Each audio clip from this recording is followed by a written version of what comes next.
In the summer of 1891, a chance encounter on the banks of the Missouri River would forever change the lives of two people from different worlds.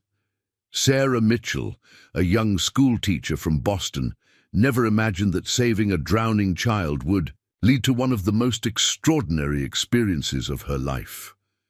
When 50 Lakota warriors appeared at her doorstep days later, led by the boy's grandfather, a respected elder named Rising Sun, she faced a moment that would challenge everything. She thought she knew about courage, gratitude, and the profound connections that bind us all. Before we jump back in, tell us where you're tuning in from, and if this story touches you, make sure you're subscribed, because tomorrow I've saved something extra special for you.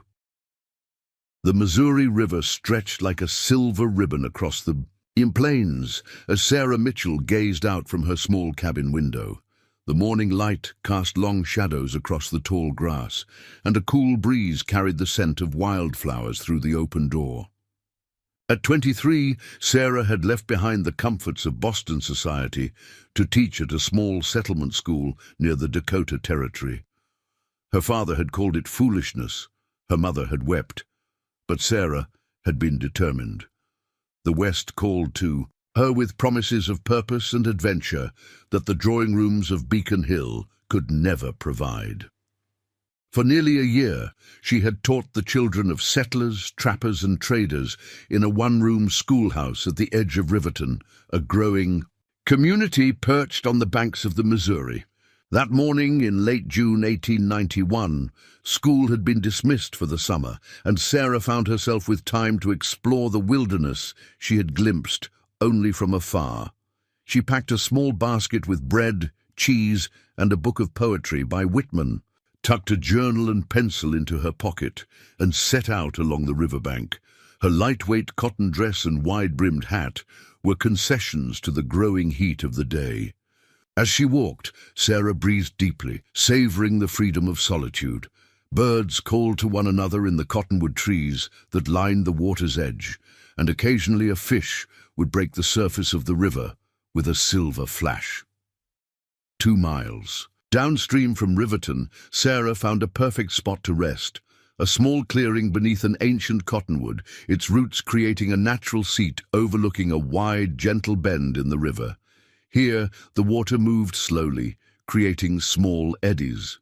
Near the shore, she spread her shawl on the ground and settled in with her book, occasionally looking up to watch the water flow past, marveling at the endless journey of the mighty Missouri. Time slipped away as she read, the rhythm of Whitman's words blending with the murmur of the river. A sudden splash broke her concentration, louder than a fish jumping. Sarah looked up, shading her eyes against the sun's glare on the water.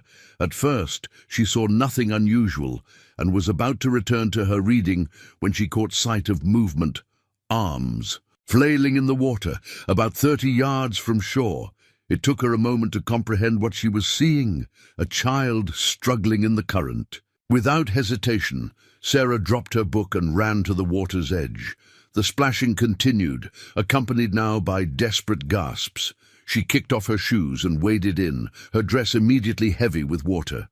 The child, a boy she could see, now was being pulled toward the center of the river where the current ran stronger. "Hold on!" she called, pushing deeper into the water. The riverbed dropped away suddenly beneath her feet, and Sarah found herself swimming, her sodden dress dragging at her limbs. She had learned to swim in the cold Atlantic waters off the Massachusetts coast, but the river was different, murkier, with unpredictable currents that tugged at her legs. The boy's head disappeared beneath the surface. Sarah dove, eyes open, in the murky water, hands reaching blindly. Her fingers brushed against fabric, and she grasped it tightly, pulling the child toward her. Breaking the surface, she wrapped one arm around the boy's chest, using her free arm to fight against the current that threatened to pull them both downstream.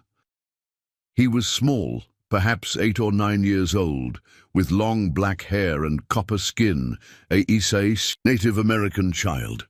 His eyes were closed, his body limp in her arms. Panic surged through Sarah as she struggled toward the shore, her strength waning with each stroke. The riverbank seemed impossibly far away. Just as her muscles began to fail her, Sarah's foot touched the riverbed. With renewed determination, she hauled the unconscious child through the shallows and onto the grassy bank.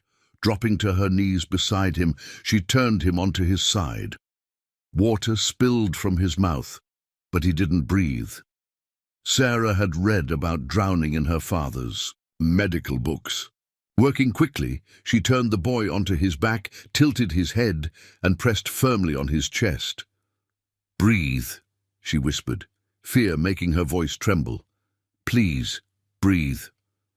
After what seemed an eternity, the child coughed violently, water spilling from his mouth as he gasped for air.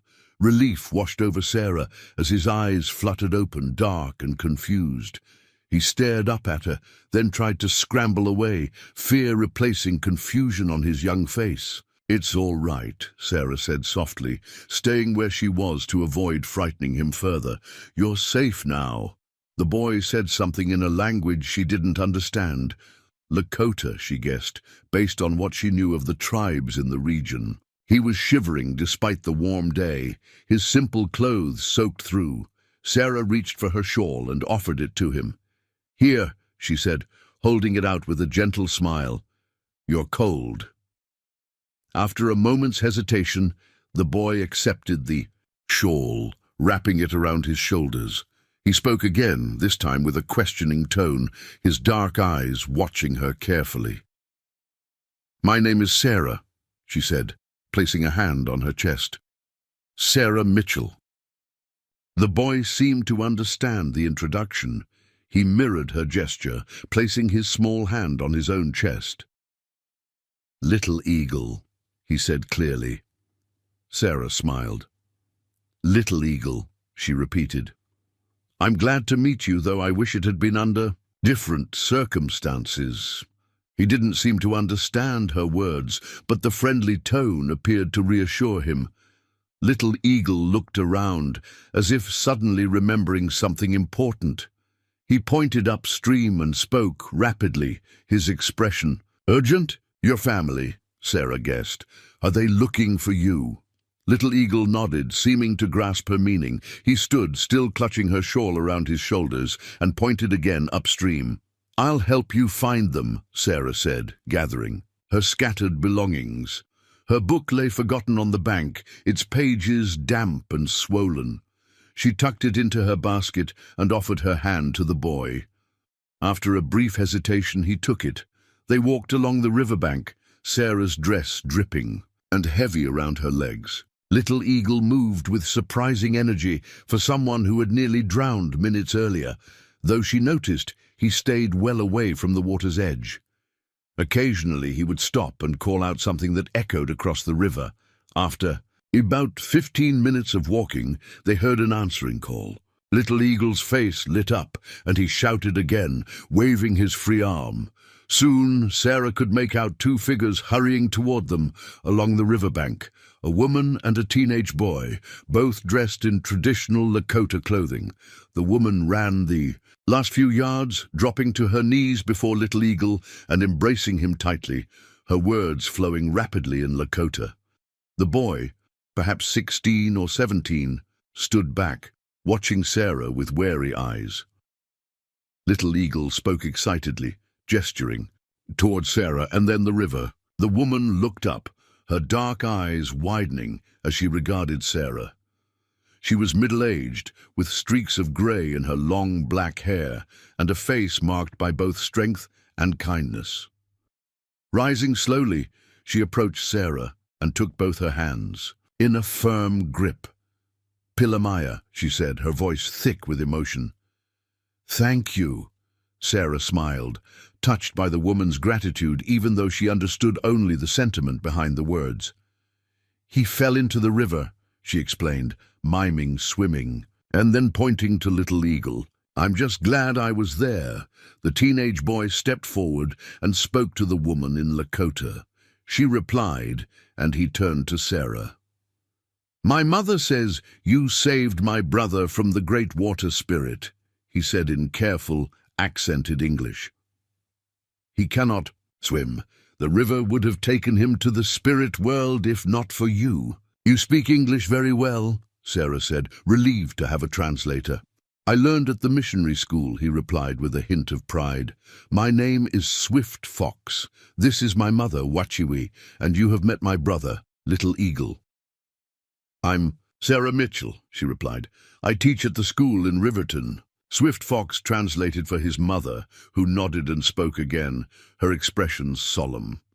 "My mother says we owe you a life debt," Swift Fox translated. "Little Eagle is the grandson of our chief rising sun. She says our family will never forget what you have done." Sarah felt a flush of embarrassment. "Please tell her that anyone would have done the same." After Swift Fox translated, Wachiwi shook her head firmly and spoke again. "She says not anyone would risk themselves for a Lakota child," Swift Fox said quietly. "Many white people would have watched him drown." The blunt statement struck Sarah like a physical blow. She knew there was truth in it. The tensions between settlers and native peoples were real and often violent. But the idea of standing by while a child drowned, regardless of his heritage, was unthinkable to her. "That would be monstrous," she said firmly. "A child is a child." When these words were translated, Wachiwi's face softened. She spoke again, this time directly to Sarah, as if knowing that even without understanding the specific words, Sarah would grasp her meaning. There was respect in her tone, and something else, an acknowledgement of a bond formed in crisis. "My mother asks if you would accept a gift," Swift Fox said. "It would honor us." Before Sarah could respond, Wachiwi was already removing something from around her neck, a small leather pouch suspended on a braided cord. She placed it in Sarah's hands, closing Sarah's fingers around it and speaking softly. "It is a medicine pouch," Swift Fox explained. "It contains sacred items for protection. My mother made it when Little Eagle was born. She says it will keep you safe, as you kept her son safe." Sarah was deeply moved by the significance of the gift. "Tell her I am honored," she said, carefully placing the cord around her neck. The pouch rested just below her collarbone, still warm from Wachiwi's body. Preparing and narrating this story took us a lot of time, so if you are enjoying it, subscribe to our channel. It means a lot to us. Now back to the story. Wachiwi nodded, satisfied, then spoke to her sons. Little Eagle reluctantly removed Sarah's shawl and returned it to her with a solemn bow. Swift Fox translated his brother's words. "He says the river spirit tried to take him because he disobeyed our mother and went to the water alone. He has learned his lesson." Sarah smiled at the boy. "Tell him I'm very glad he's safe now." After the translation, Little Eagle gave her a shy smile, then moved closer to his mother. Wachiwi spoke again, her tone questioning. "My mother asks if we may walk you back to your home," Swift Fox said. "The sun will set soon, and you are wet from the river." Sarah hadn't noticed how late it had grown. The afternoon was indeed waning, the shadows lengthening across the plains. Her wet clothes clung uncomfortably to her skin, and she suddenly felt the exhaustion from her ordeal. "That's very kind, but I wouldn't want to take you from your path," she replied. "I live in Riverton, just a couple of miles back that way." Swift Fox conferred with his mother, then turned back to Sarah. "We are camped not far from there near Hawk's Bluff. It would honor us to ensure your safe return." Sarah realized that refusing their escort would be seen as rejecting their gratitude. "Then I would be grateful for your company," she said. They set off along the riverbank, Wachiwi and Little Eagle walking ahead, while Swift Fox fell into step beside Sarah. The young man seemed eager to practice his English, and Sarah found herself curious about their lives. "Does your family live near here?" she asked. "We are with our summer hunting camp," Swift Fox explained.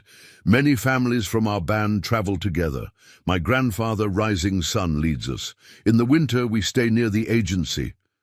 Sarah understood he was referring to the reservation agency. The government's policy of confining native peoples to reservations was, in her opinion, one of many cruel injustices inflicted upon the first inhabitants of this land.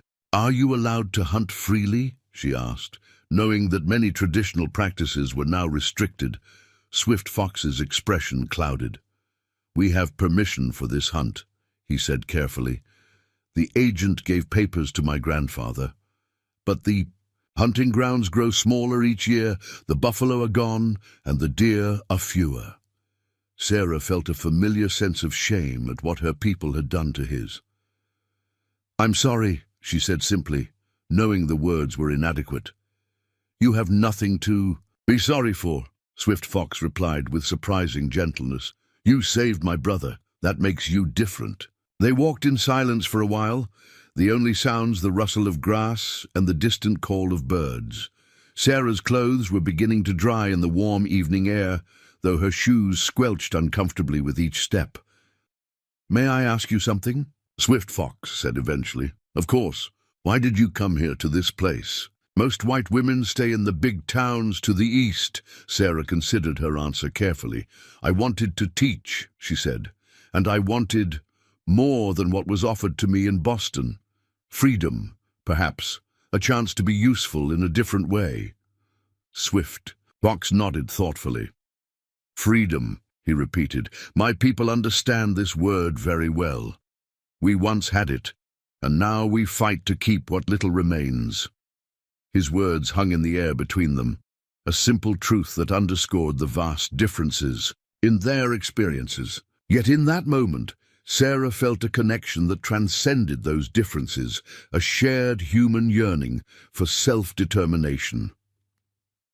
As they approached the outskirts of Riverton, Watchewee and Little Eagle slowed, waiting for Sarah and Swift Fox to join them. The settlement was visible now, a collection of wooden buildings nestled against the backdrop of the plains, smoke rising from chimneys as evening meals were prepared. Watchewee spoke to her son, her expression concerned. "My mother says it would be better if we do not enter your town," Swift Fox translated. "Some people there do not welcome us." Sarah understood immediately. Relations between the settlers and the Lakota were strained at best, openly hostile at worst. The presence of Lakota people in town might cause trouble that could fall hardest on Watchewee and her sons. "I understand," she said. "My cabin is just there at the edge of town." She pointed to a small structure set apart from the main cluster of buildings. "Please thank your mother for her kindness and for the gift. I will treasure it." Swift Fox and translated, and Watchewee stepped forward once more, taking Sarah's hands as she had done earlier. She spoke directly to Sarah, her words flowing with a musical cadence. "My mother says that our paths were meant to cross today," Swift Fox translated. "The Great Spirit placed you by the river at the right moment. She says that such things do not happen by chance." "Perhaps she's right," Sarah said, thinking of the seemingly random decision that had led her to walk so far downstream that afternoon. Watchewee released Sarah's hands and spoke again, this time with a note of formality in her voice. "She says that Rising Sun, our grandfather and chief, will wish to thank you himself," Swift Fox said. "Our people do not forget those who help us, especially in these difficult times." Sarah nodded. "Please tell him I was only doing what any person with a heart would do." After Swift Fox translated, Watchewee smiled and spoke once more, touching the medicine pouch now hanging around Sarah's neck. "She says to keep this close, and it will protect you from harm," Swift Fox said. "And she says that we will meet again." With those words, Watchewee gestured to her sons. Little Eagle gave Sarah a shy wave, and Swift Fox nodded respectfully. Then they turned and walked away, following the river's edge until they disappeared into the gathering dusk. Sarah watched them go, one hand absently touching the small leather pouch at her throat. Something told her that Watchewee was right. Their paths would cross again. What she couldn't know was how soon that meeting would come, or how it would change the course of her life forever. That night, as Sarah sat beside her small stove, her clothes and book drying nearby, she wrote in her journal about the day's events. She described Little Eagle's frightened eyes, Wachiwee's dignified gratitude, and Swift Fox's thoughtful questions. As she wrote, she found herself wondering about Rising Sun, the chief she had not met, grandfather to the boy she had pulled from the river. What kind of man was he? What would he think of a white woman saving his grandson? Sarah closed her journal and prepared for bed, unaware that 50 miles away, in a Lakota encampment beneath the stars, Rising Sun was already hearing the story of his grandson's rescue.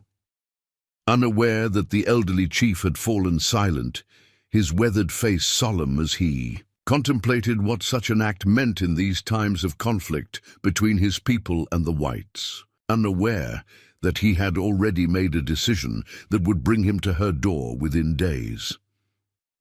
As she drifted off to sleep, the medicine pouch resting on the table beside her bed, Sarah Mitchell could not possibly imagine what awaited her when the sun rose 4 days later, or how a simple act of human decency would forge an unexpected bond between two very different worlds. The next 3 days passed in quiet routine for Sarah. She tended her small garden, organized materials for the coming school year, and exchanged pleasantries with neighbors who stopped by. Few in Riverton knew about her encounter with Little Eagle and his family. Sarah had mentioned only that she'd gone for a walk along the river, deliberately omitting the rescue. Something told her the townspeople might not share her view that a child is a child, regardless of heritage. On the morning of the 4th day after the rescue, Sarah woke to the sound of a woodpecker drumming against a nearby tree. Sunlight streamed through her window as she prepared a simple breakfast of cornbread and coffee. The medicine pouch Wachiwee had given her hung on a nail by her bed. Each morning, Sarah found herself touching it briefly before starting her day, a habit formed without conscious thought. She was washing her breakfast dishes when the sound of hoofbeats reached her ears. Not the familiar clip-clop of settlers' horses pulling wagons into town, but something different. Many horses moving at an unhurried pace. Sarah dried her hands on her apron and stepped onto her small porch. What she saw made her breath catch in her throat. Approaching her cabin from the direction of the river was a procession unlike anything she had ever witnessed. 50 Lakota warriors on horseback moved in formation across the open ground that separated the settlement from the river. Their horses, paint ponies in a variety of colors, were adorned with symbols painted on their flanks. The riders sat tall and proud, some carrying traditional shields and lances decorated with eagle feathers, others with Winchester rifles resting across their saddles. At their head rode an elderly man on a magnificent white horse. Even from a distance, Sarah could see the dignity in his bearing.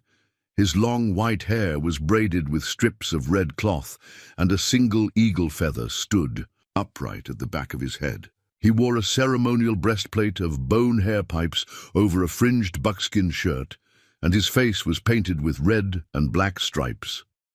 Behind the warriors came several women on horseback, including, Sarah realized with a start, Wachiwee. Riding. Before her on the same horse was Little Eagle, his small face alight with excitement. The town of Riverton was already stirring with alarm. Sarah could hear shouts from the main street. Doors slammed as people rushed to see what was happening. A bell began to ring, the same bell that warned of prairie fires or other dangers. Sarah stood frozen on her porch as the procession came to a halt about 50 yards from her cabin. The old man on the white horse raised his hand, and the column stopped moving with remarkable precision. For a long moment no one moved. The Lakota warriors sat silently on their mounts, gazing steadily at the gathering townspeople. Sheriff Tom Wallace emerged from his office, rifle in hand, followed by several men similarly armed. Sarah felt a surge of panic. This confrontation could turn deadly in an instant. Without stopping to consider the consequences, she stepped off her porch and walked forward, placing herself deliberately between the townspeople and the Lakota procession. Her heart hammered in her chest, but she kept her steps measured and calm. "Miss Mitchell, get back to your cabin right now," Sheriff Wallace called out, his voice tight with tension. Sarah ignored him, continuing to walk until she stood in the open ground between the two groups. She turned first to face the Lakota riders. The old man on the white horse regarded her with piercing black eyes. With a slight nod, he dismounted with surprising agility for his age. Two younger warriors immediately moved to flank him, but he waved them back with a gesture that brooked no argument. From behind him, Swift Fox emerged, dismounting from his own pony. He approached and stood beside the old man, ready to translate. "My grandfather, Chief Rising Sun of the Miniconjou Lakota, wishes to speak with the woman called Sarah Mitchell," Swift Fox announced, his voice carrying clearly across the open space. Before Sarah could respond, Sheriff Wallace strode forward, positioning himself slightly in front of her. "This is private property and you folks have no permission to be here," he said, his hand resting on the pistol at his hip. "I'm going to have to ask you to turn around and head back to the reservation." Swift Fox translated these words to Rising Sun, whose expression remained impassive. The chief spoke in response, his voice deep and resonant despite his age. "My grandfather says we have not come to make trouble," Swift Fox translated. "We have come to honor a debt to this woman who saved the life of his grandson. He asks that you step aside and allow him to speak with her directly." More townspeople had gathered now, watching the exchange, with expressions ranging from fear to outright hostility. Sarah could feel the tension building like a thunderstorm. "It's all right, Sheriff," she said firmly. 3 days ago, I pulled a child from the river, Chief Rising Sun's grandson. These people mean no harm." Sheriff Wallace turned to her, disbelief evident on his weathered face. "You helped them, and didn't think to mention it?" "I helped a drowning child," Sarah replied evenly. "That's all that matters." Wallace looked from Sarah to the assembled warriors and back again. After a long moment, he lowered his hand from his weapon, though he didn't step aside. "Any funny business, and we won't hesitate to defend our town," he warned. Rising Sun, seeming to understand the sentiment, if not the exact words, nodded once in acknowledgement. Then he spoke again to Swift Fox, who translated, "My grandfather asked permission to approach Sarah Mitchell and fulfill the sacred obligation of gratitude." Sarah nodded her assent, and Rising Sun walked forward with measured steps. Close up, she could see the deep lines etched into his face, a map of a long life filled with both wisdom and hardship. His eyes, though, were clear and sharp, missing nothing. He stopped before her and raised his hand in greeting. "How, Sarah Mitchell," he said, one of the few English words he knew. "Hello, Chief Rising Sun," she replied, instinctively mirroring his gesture of respect. The chief's gaze fell to her neck, where the medicine pouch should have been. Understanding his unspoken question, Sarah explained, "It's safe in my home. I treasure Wachewee's gift." After Swift Fox translated, Rising Sun nodded, pleased. He then began to speak in Lakota, his words measured and formal.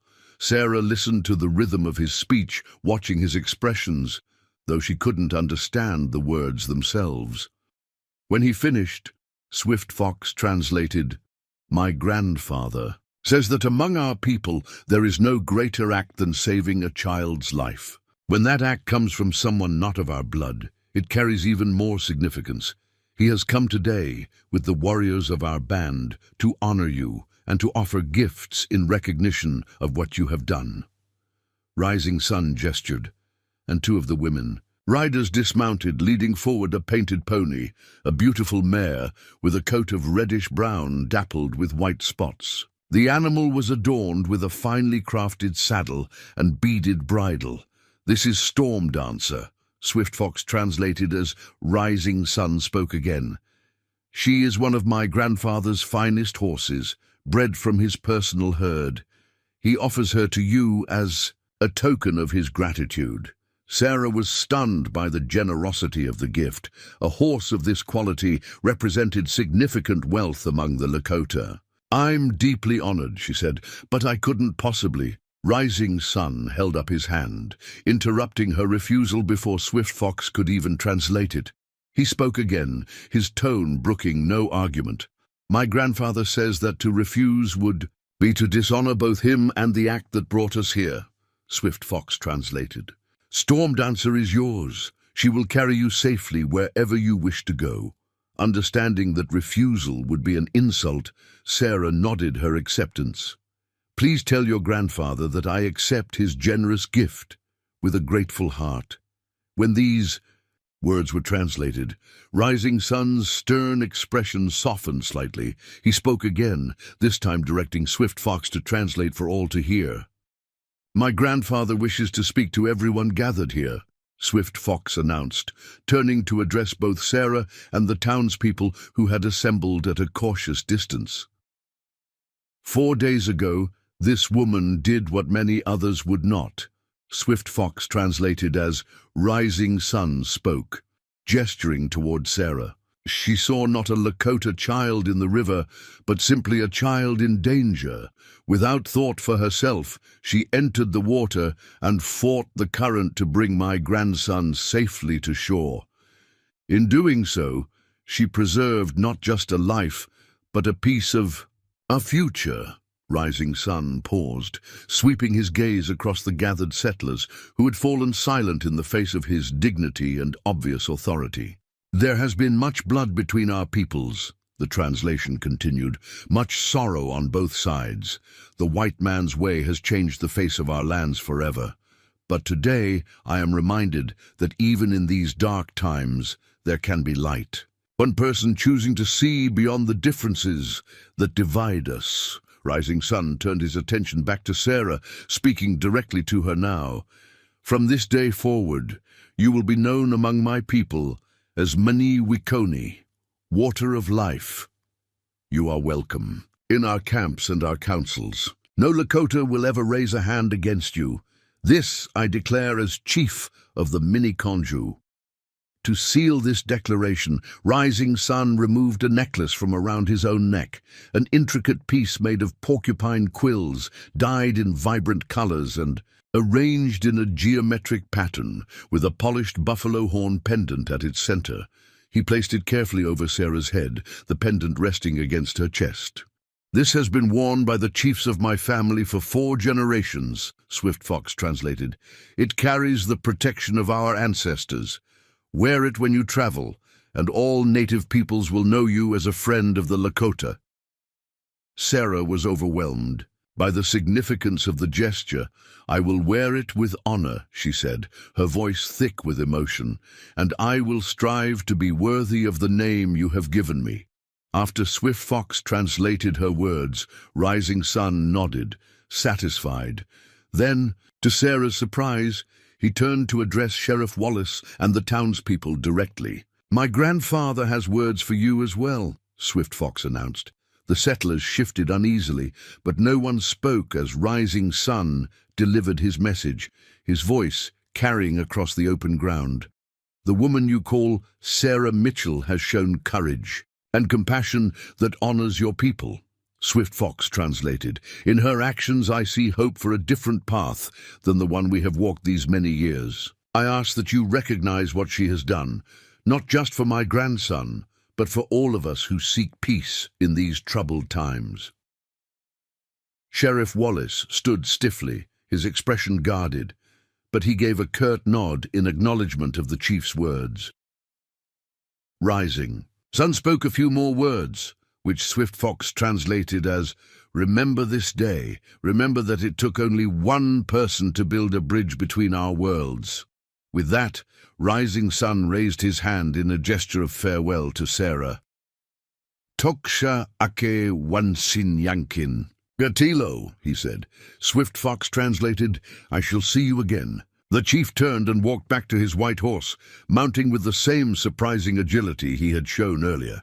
At his signal, the Lakota women brought Stormdancer forward, leading the mare to Sarah. "She is gentle but spirited," Swift Fox told Sarah quietly. "She will serve you well."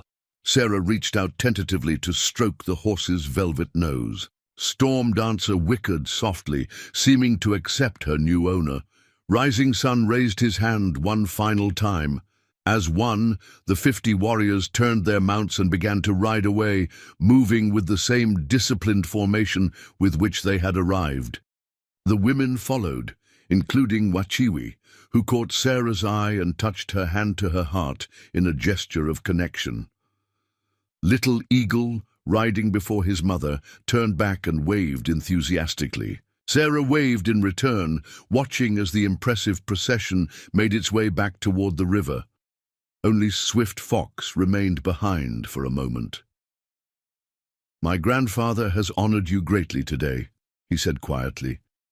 "No white person has ever received such gifts from him." "I understand the significance," Sarah replied. "Please tell him that I will never forget this day." Swift Fox nodded. "There is something more you should know," he added, lowering his voice further. "My grandfather rarely leaves our hunting grounds to enter white settlements. The last time was 5 years ago when he signed the treaty that placed our people on the reservation. Today, he chose to come here into what he sees as hostile territory to honor you. That shows the depth of his respect." Sarah felt the weight of this information. "I'm humbled by his trust," she said. Swift Fox smiled slightly. "It is not just trust. It is hope. Hope that others might learn from your example." He glanced toward the townspeople, who were still watching with suspicious eyes. "Though that may be asking too much." "Change comes slowly," Sarah acknowledged. "But it does come, one person at a time." "Perhaps." Swift Fox didn't sound convinced. "I must join my family now. Stormdancer knows the way to our summer camp. Should you wish to visit, you would be welcome." With that, he mounted his pony and rode after the others, leaving Sarah standing alone with her new horse and the astonished residents of Riverton. "Sheriff." Wallace approached, his expression a mixture of confusion and concern. "Miss Mitchell, I hope you know what you're doing," he said quietly. "Folks aren't going to take kindly to you being so friendly with the Lakota." Sarah met his gaze steadily. "I pulled a drowning child from the river, Sheriff. Would you have done differently?" Wallace had the grace to look uncomfortable. "No, I suppose not. But accepting gifts, taking a name among them, that's different." "Is it?" Sarah asked. "Or is it simply acknowledging our common humanity?" The sheriff had no answer for that. He tipped his hat and walked away, herding the curious townspeople back toward the main street. Sarah could hear the murmurs already, starting, speculation and judgment that would likely make her position in Riverton more difficult in the days to come. But as she stood there with Stormdancer's reins in her hand and Rising Sun's necklace around her neck, Sarah found she didn't regret her actions. Not the impulsive dive into the river 4 days ago, and not her acceptance of the Lakota's gratitude today. She led Stormdancer toward the small corral behind her cabin, noticing how the mare moved with elegant precision. A gift fit for a chief's daughter, not a schoolteacher from Boston. The thought brought a smile to her face. As she settled the horse into the corral with fresh water and hay, Sarah caught sight of Wachiwi's medicine pouch hanging just inside her cabin window. She went inside and retrieved it, placing it around her neck alongside Rising Sun's necklace. The two gifts, one simple and personal, one grand and ceremonial, seemed to complement each other perfectly. Sarah stood on her porch looking out, toward the river where her unexpected journey had begun.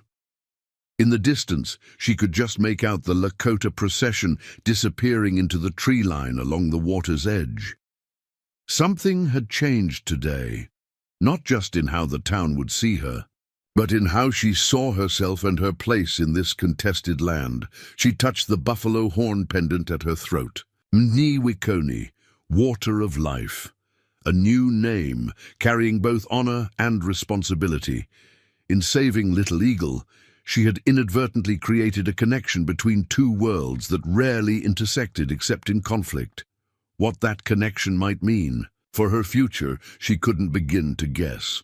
One thing was certain: the life she had envisioned for herself when she left Boston had just expanded in ways she could never have anticipated. As the summer breeze carried the scent of wildflowers and prairie grass to her porch, Sarah Mitchell, now also Minnie Wicconi, found herself looking forward to whatever might come next, with a sense of curiosity and purpose that felt both frightening and exhilarating. Behind her in the corral, Storm Dancer whinnied softly, as if in agreement with her unspoken thoughts. A bridge between worlds, Rising Sun had called her. Perhaps it was time to see where that bridge might lead. Word of the Lakota. Processions spread through Riverton like wildfire. By evening, Sarah had received 3 visitors, all women she'd considered friends, who came with thinly veiled concerns about her association with savages. Each time, Sarah calmly recounted the simple truth. She had saved a drowning child, and his family had expressed their gratitude. Nothing more, nothing less. The 4th visitor arrived as twilight settled over the plains. Jacob Miller, the owner of Riverton's general store and chairman of the school board, knocked firmly on her door. His round face was flushed. Whether from the evening heat or from agitation, Sarah couldn't tell. "Miss Mitchell," he began without preamble, "there's been some discussion among the board members about today's incident." Sarah gestured for him to enter, but Miller remained on the porch, glancing nervously at Storm Dancer in the corral. "I've come to inform you that we'll be holding an emergency meeting tomorrow morning to discuss your position at the school," he continued. "In light of certain concerns about your judgment and the example you're setting for our children." Sarah felt a chill despite the warm evening. My judgment in saving a drowning child? Or my judgment in accepting the gratitude of his family? Miller shifted uncomfortably. "You know very well what I mean, Miss Mitchell. Taking gifts from the Lakota, wearing their trinkets." His eyes flicked to the necklace she still wore. "It sends the wrong message to impressionable young minds." "And what message would that be, Mr. Miller?" Sarah asked quietly. "That compassion knows no boundaries. That gratitude is a universal language." "Don't play innocent," Miller snapped, his composure slipping. "You've aligned yourself with the very people who terrorized settlers not 10 years ago. People who killed women and children. My own brother died at Little Bighorn." Sarah took a deep breath, keeping her voice steady. "I'm truly sorry about your brother, Mr. Miller, but the child I saved had nothing to do with that. He's just a boy, no different from any child in Riverton." Miller's jaw tightened. "The meeting is at 9 o'clock. I suggest you consider carefully how you explain your actions to the board." With that, he turned and stalked away, his back rigid with disapproval. Sarah closed her door slowly, leaning against it as the implications sank in. She had known there might be consequences, but the speed with which her position had been jeopardized took her by surprise. After all, what had she done but show basic human decency? She crossed to her small desk and lit the lamp, then took out a fresh sheet of paper. If she was to defend herself tomorrow, she would need to organize her thoughts. As she dipped her pen in ink, a movement outside her window caught her eye. A figure stood at the edge of her property, partially concealed by the growing darkness. For a moment, fear flickered through her. Had someone come to intimidate her further? Then the figure stepped forward into the pool of light cast by her window, and she recognized Swift Fox. Sarah hurried to the door. "What are you doing here?" she asked, glancing nervously toward town. "It's not safe for you after dark." "I had to warn you," Swift Fox said quietly. "There is trouble coming." Sarah ushered him inside quickly, closing the door behind him. "In The lamplight, she could see the concern etched on his young face. "What kind of trouble?" she asked, offering him a chair at her small table. Swift Fox remained standing. "Two men from your town rode to Fort Robinson this afternoon. They claimed that Lakota warriors had threatened the settlement. They're bringing soldiers." Sarah's hand flew to her mouth. "That's a lie. Your grandfather came in peace." "Truth matters little to some men," Swift Fox replied grimly. "They saw 50 warriors and decided we must be planning war." "When will the soldiers come?" "Tomorrow, perhaps the next day. My father followed the men part of the way." Swift Fox hesitated. "My grandfather sent me to bring you to our camp tonight. He says you will not be safe here once the soldiers arrive." Sarah's mind raced. "Not safe, but I've done nothing wrong." "You stood between two peoples today," Swift Fox said simply. "Those who hate choose sides. They will say you have chosen ours." The truth of his words struck her forcefully. Already the school board was questioning her position. If soldiers came looking for trouble with the Lakota, anyone seen as sympathetic might indeed be at risk. But to flee in the night, to abandon her home, her position, everything she had built here. "I can't just leave," she said, gesturing around her small cabin. "This is my life, my work." Swift Fox's expression softened slightly. "My grandfather said you would say this. He told me to remind you that a life saved creates a bond that cannot be broken. Our people are now responsible for your safety, as you were responsible for Little Eagle's." Sarah touched the necklace at her throat, feeling the smooth contours of the buffalo horn pendant. Rising sun had called her a bridge between worlds. Perhaps this was what that truly meant, not standing safely on either shore, but suspended between, belonging fully to neither. "The school board is meeting tomorrow to decide whether to dismiss me," she said finally. "I should at least face them, explain my actions." Swift Fox shook his head. "By tomorrow the soldiers may already be here. They will not listen to explanations." A memory surfaced.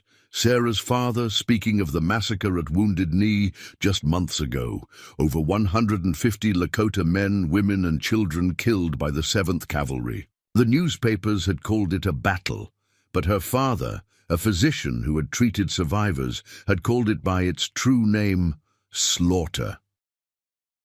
"What would happen to your people if soldiers came looking for trouble?" she asked, though she feared she already knew the answer. "My grandfather is wise," Swift Fox replied. "He would avoid fighting if possible, but soldiers do not always give that choice." The weight of responsibility settled on Sarah's shoulders.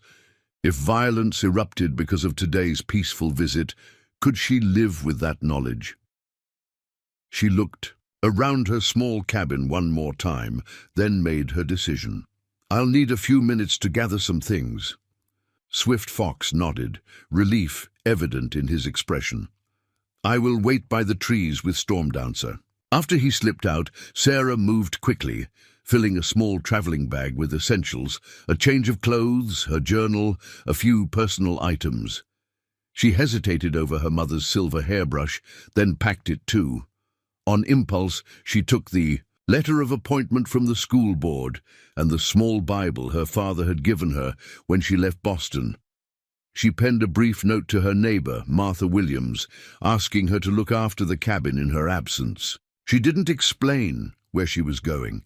Better that Martha couldn't tell what she didn't know. With a last glance around the place that had been her home for nearly a year, Sarah extinguished the lamp and stepped out into the night. Swift Fox had already saddled Stormdancer and waited at the edge of the property, his own pony ground-tethered nearby. Without a word, he helped Sarah mount, then swung up onto his own horse. "We will travel along the river," he said quietly. "It is longer but safer." They rode in silence, keeping to the shadows where possible. Sarah's heart pounded with each hoofbeat, half expecting to hear shouts of discovery from town, but Riverton slept on, unaware of her departure.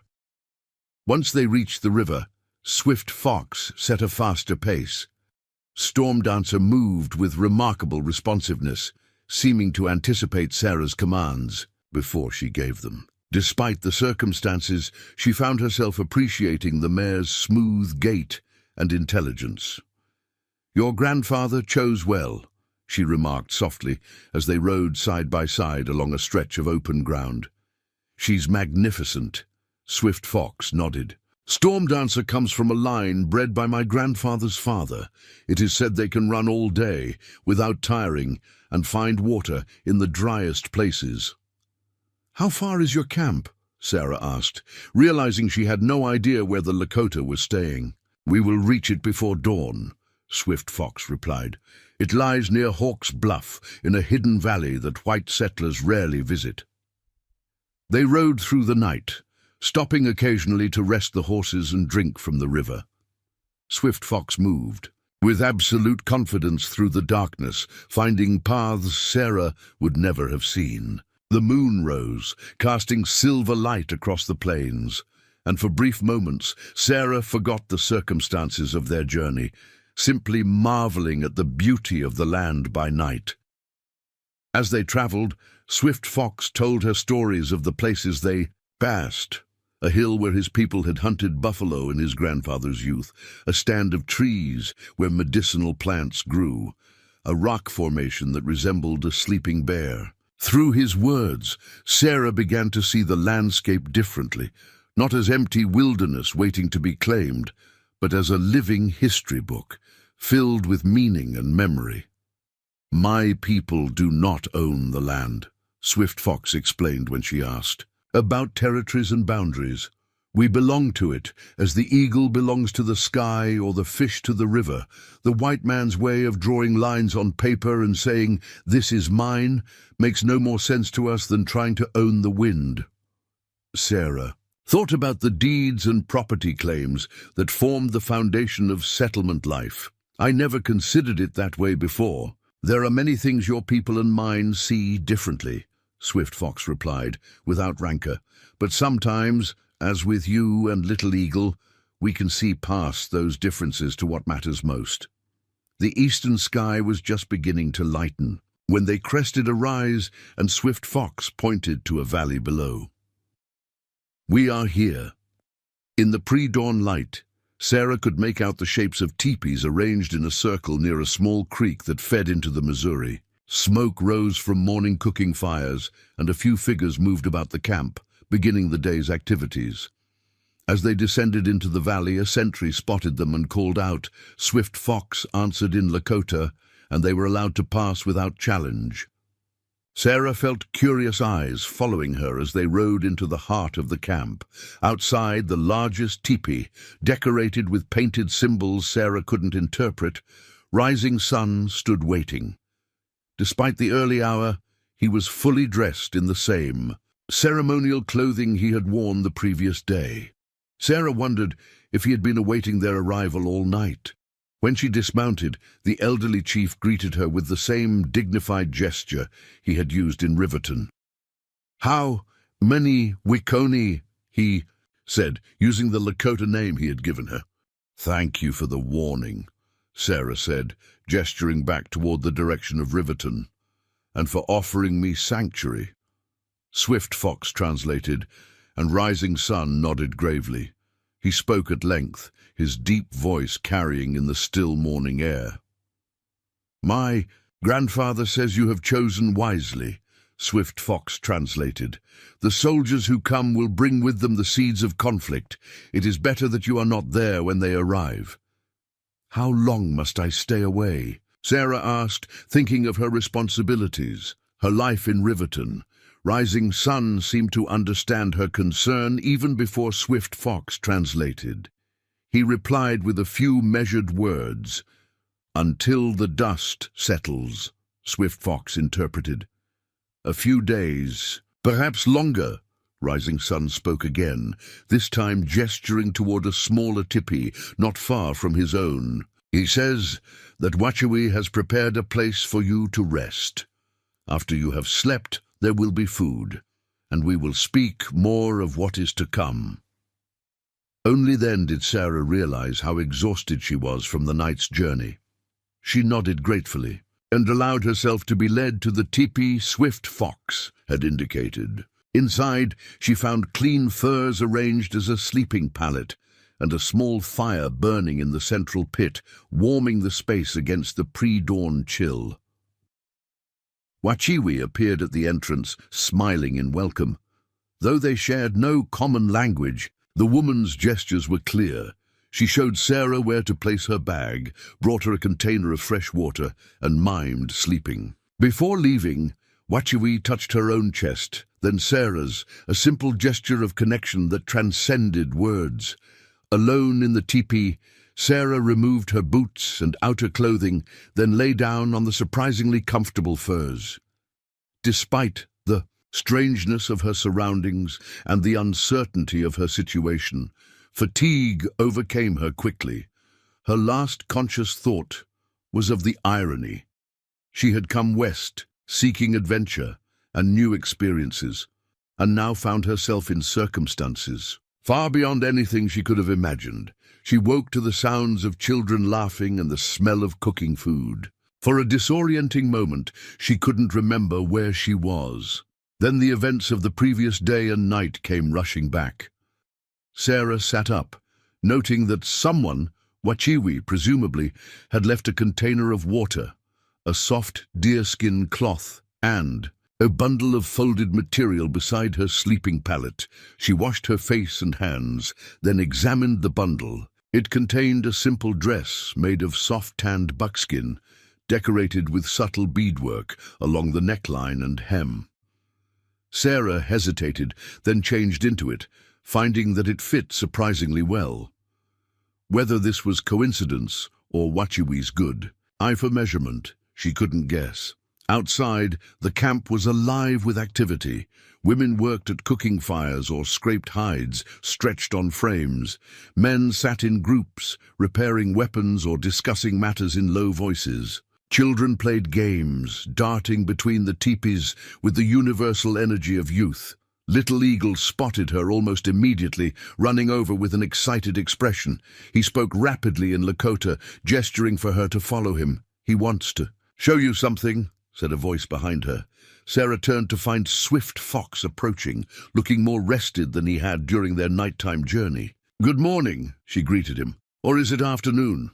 "Midday," he confirmed with a slight smile. "You slept long, but that was expected. The ride was not easy for someone unused to it."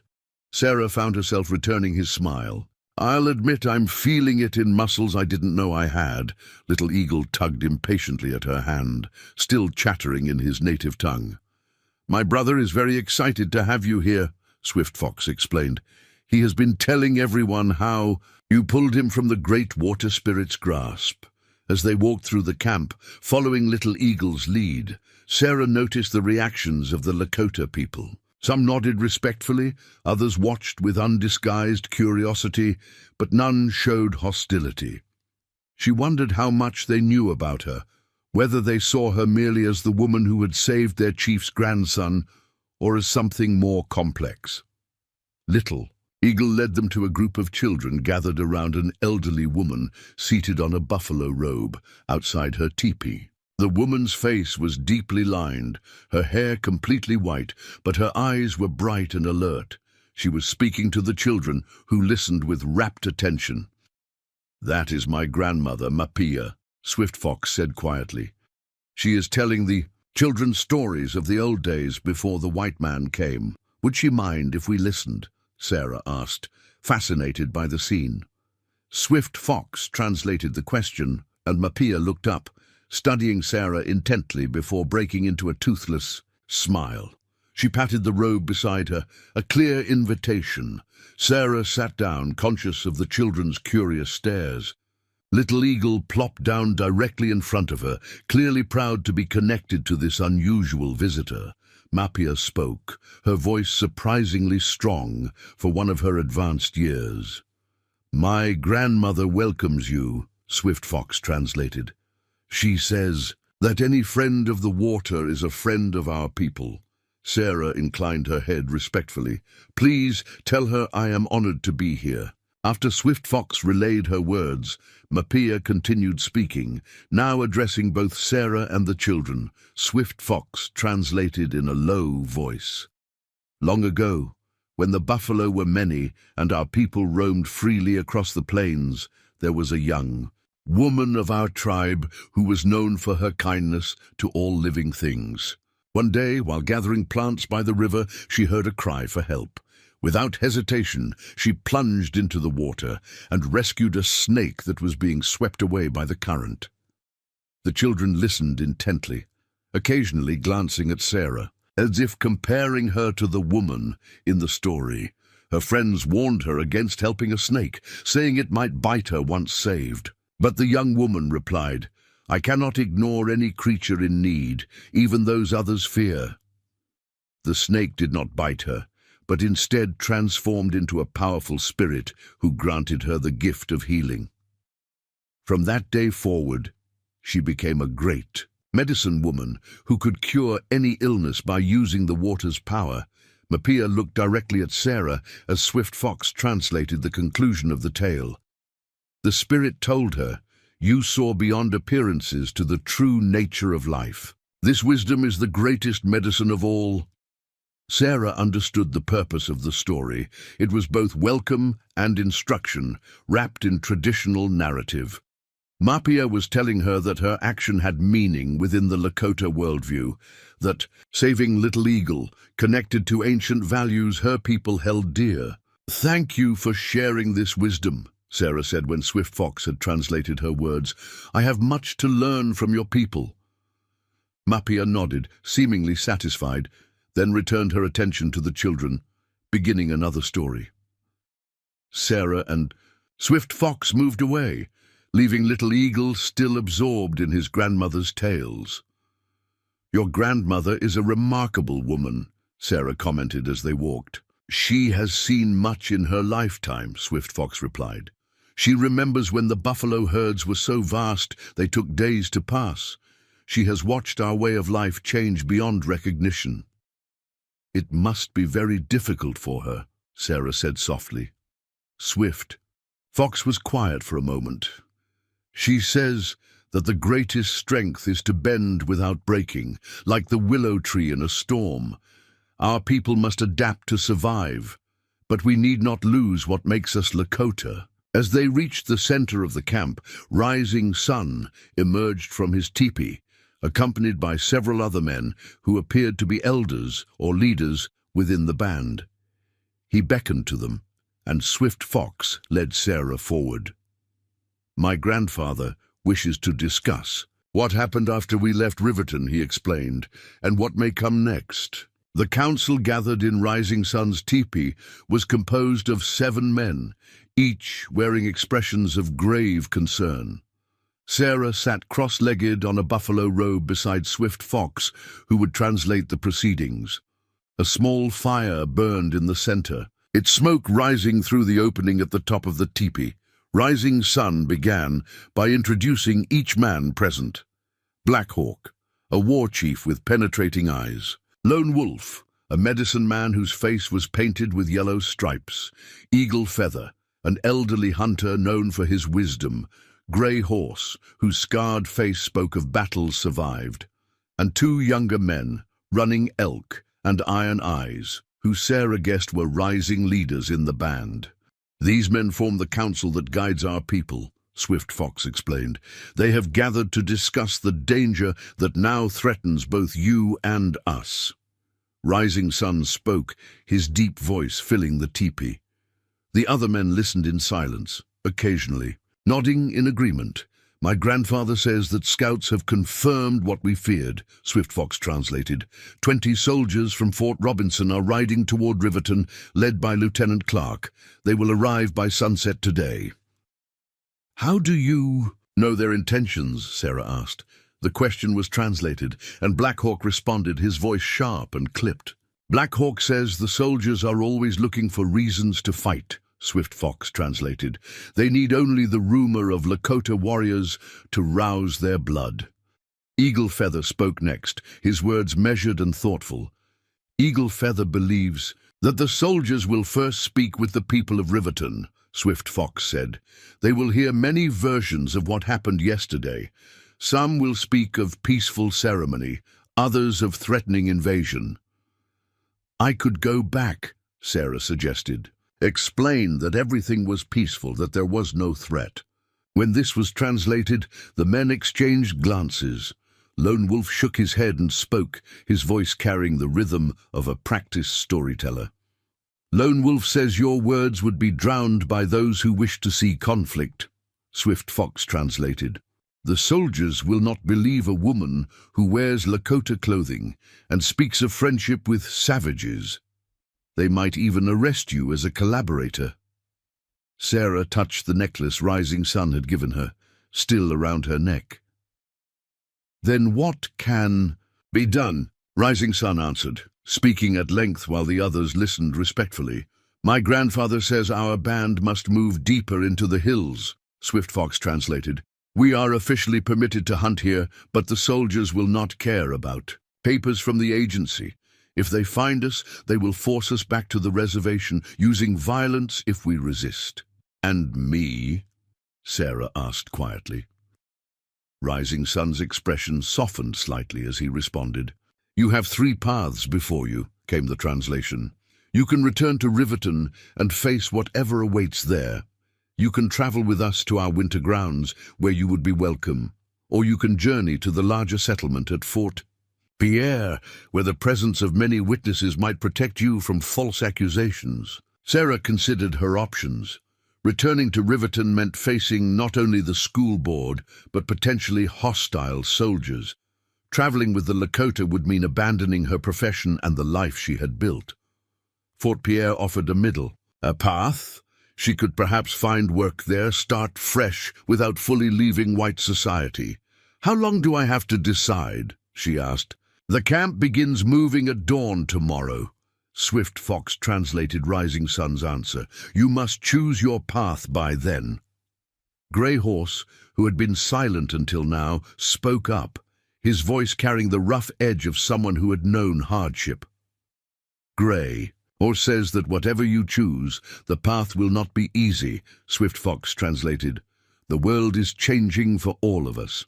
The old boundaries between our peoples are breaking down, but the new ways are not yet clear. Rising Sun added something, looking directly at Sarah. My grandfather says that in saving Little Eagle, you stepped into a space between worlds, Swift Fox said. Such a position carries both power and danger. The council concluded with practical matters, the route the band would take into the hills, how to transport their supplies, who would serve as scouts to watch for the soldiers. Throughout these discussions, Sarah sat quietly, absorbing the reality of what was happening.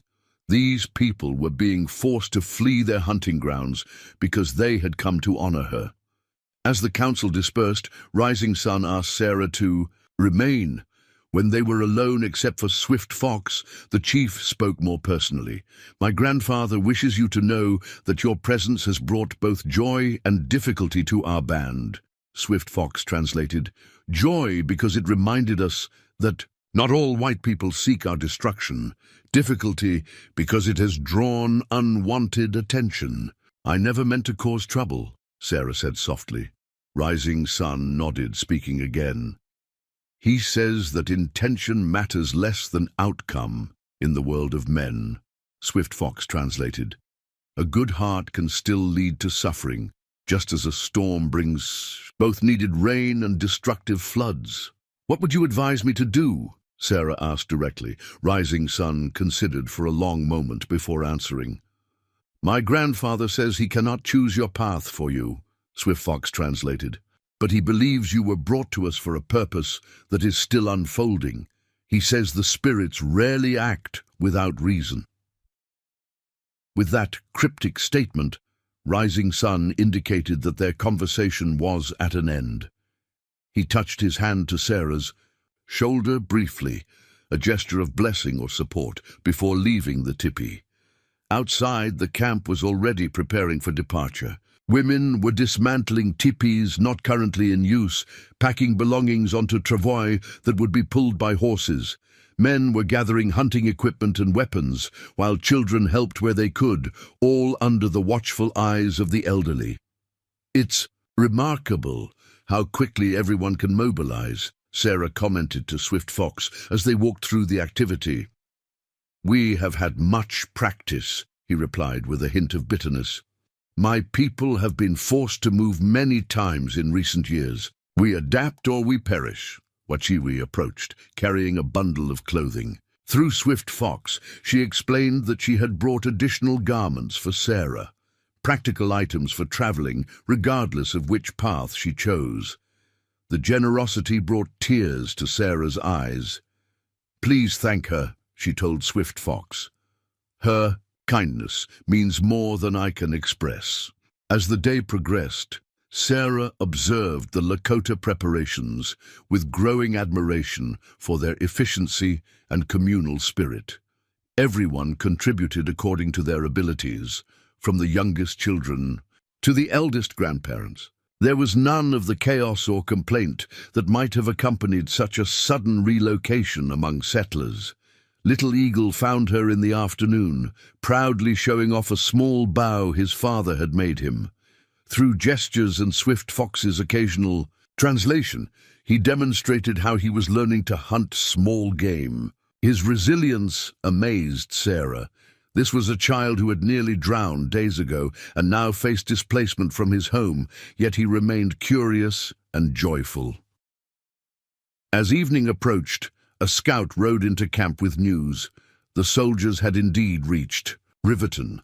Through Swift Fox, Sarah learned that they were questioning townspeople about the Lakota invasion and had been particularly interested in her whereabouts. "They searched your cabin," Swift Fox translated the scout's report. "When they found it empty, the lieutenant was angry. He has ordered his men to remain in town overnight and begin searching the surrounding area at dawn." The news cemented Sarah's decision. She could not return to Riverton now, not with soldiers actively looking for her, potentially as a collaborator. With the Lakota, Fort Pierre remained a possibility, but it was several days' journey, and she would need to travel alone through territory now being searched by the military. She found Rising Sun conferring with Black Hawk near the edge of camp. The men paused their conversation as she approached. "I've made my decision," she said, meeting the chief's steady gaze. "I will travel with your people, at least until it's safe to consider other options." Swift Fox translated, and Rising Sun nodded solemnly. He spoke briefly in response. "My grandfather says you honor us with your trust," Swift Fox translated. "He promises that as long as you travel with our band, you will be protected as one of our own." Black Hawk added something, his expression still stern, but with a hint of respect. "Black Hawk says that the woman who entered the river without fear will find courage for this new journey as well," Swift Fox said. That evening, as darkness fell over the camp, Wachiwi invited Sarah to join her family for the evening meal. In a teepee that would be dismantled before dawn, Sarah sat with Wachiwi, her husband, two bears, Swift Fox, Little Eagle, and Mapia, the elderly grandmother. The food was simple but nourishing: buffalo meat prepared with wild onions, dried berries, and a soup made from roots and herbs Sarah didn't recognize. They ate mostly in silence, the universal language of shared meals transcending the verbal barriers between them. After they had finished, Two Bears, a quiet, dignified man who had been introduced as Rising Sun's son, spoke for the first time, directly to Sarah. Swift Fox translated his father's words. "My father says that when the soldiers search for us tomorrow, they will find only cold ashes where our fires burned. Our people know how to move without leaving clear trails. But he is concerned about you, Hemniwikoni. You are not trained in our ways of stealth." "I'll learn quickly," Sarah promised. "I won't slow you down or endanger your people." Two Bears nodded, seemingly satisfied with her response. He spoke again, this time at greater length. "He says that tomorrow you will ride with our family," Swift Fox translated. "Storm Dancer is a good horse who knows how to move quietly. My Father will show you how to guide her through difficult terrain without leaving obvious signs." Mapia spoke then, her wizened hands gesturing as if weaving something invisible. "My grandmother says that the spirits who guide the water also guide those who respect it," Swift Fox translated. "She believes you already carry protection that will help you on this journey." Sarah touched the medicine pouch Wachiwi had given. The day she saved Little Eagle, now hanging alongside Rising Sun's necklace. The physical connection to that moment reminded her of how quickly life could change course, like a river suddenly diverted by a fallen tree or shifted stones. After the meal, Sarah returned to the teepee she had been given for her brief stay. It would be among the last dismantled in the morning. She sat on the sleeping furs, contemplating the decision she had made. Was she acting rashly, throwing away her career and position on an impulse? Or was she following a deeper calling, one that transcended the narrow confines of the life she had planned? She took out her journal and wrote by the light of a small fire, recording the events of the past 2 days with as much detail as she could manage. If nothing else, she wanted a record of this extraordinary turn in her life's path, something to remind her future self that this had indeed happened. A soft sound at the tipi entrance interrupted her writing. "Yes?" she called. Swift Fox ducked, inside, carrying something wrapped in a piece of hide. "I thought you might want this for your journey," he said, unwrapping the bundle to reveal a knife in a beaded sheath. "The trail ahead may present challenges." Sarah accepted the gift, noting the fine craftsmanship of both the blade and its decorative casing. "Thank you. Did you make this?" "The knife was my first hunting blade," he explained. "I've since crafted a new one. The sheath was made by my mother last winter. It's beautiful," Sarah said, running her fingers over the intricate beadwork. "I'm honored." Swift Fox hesitated, then spoke again. "There is something else you should know before tomorrow." "What is it?"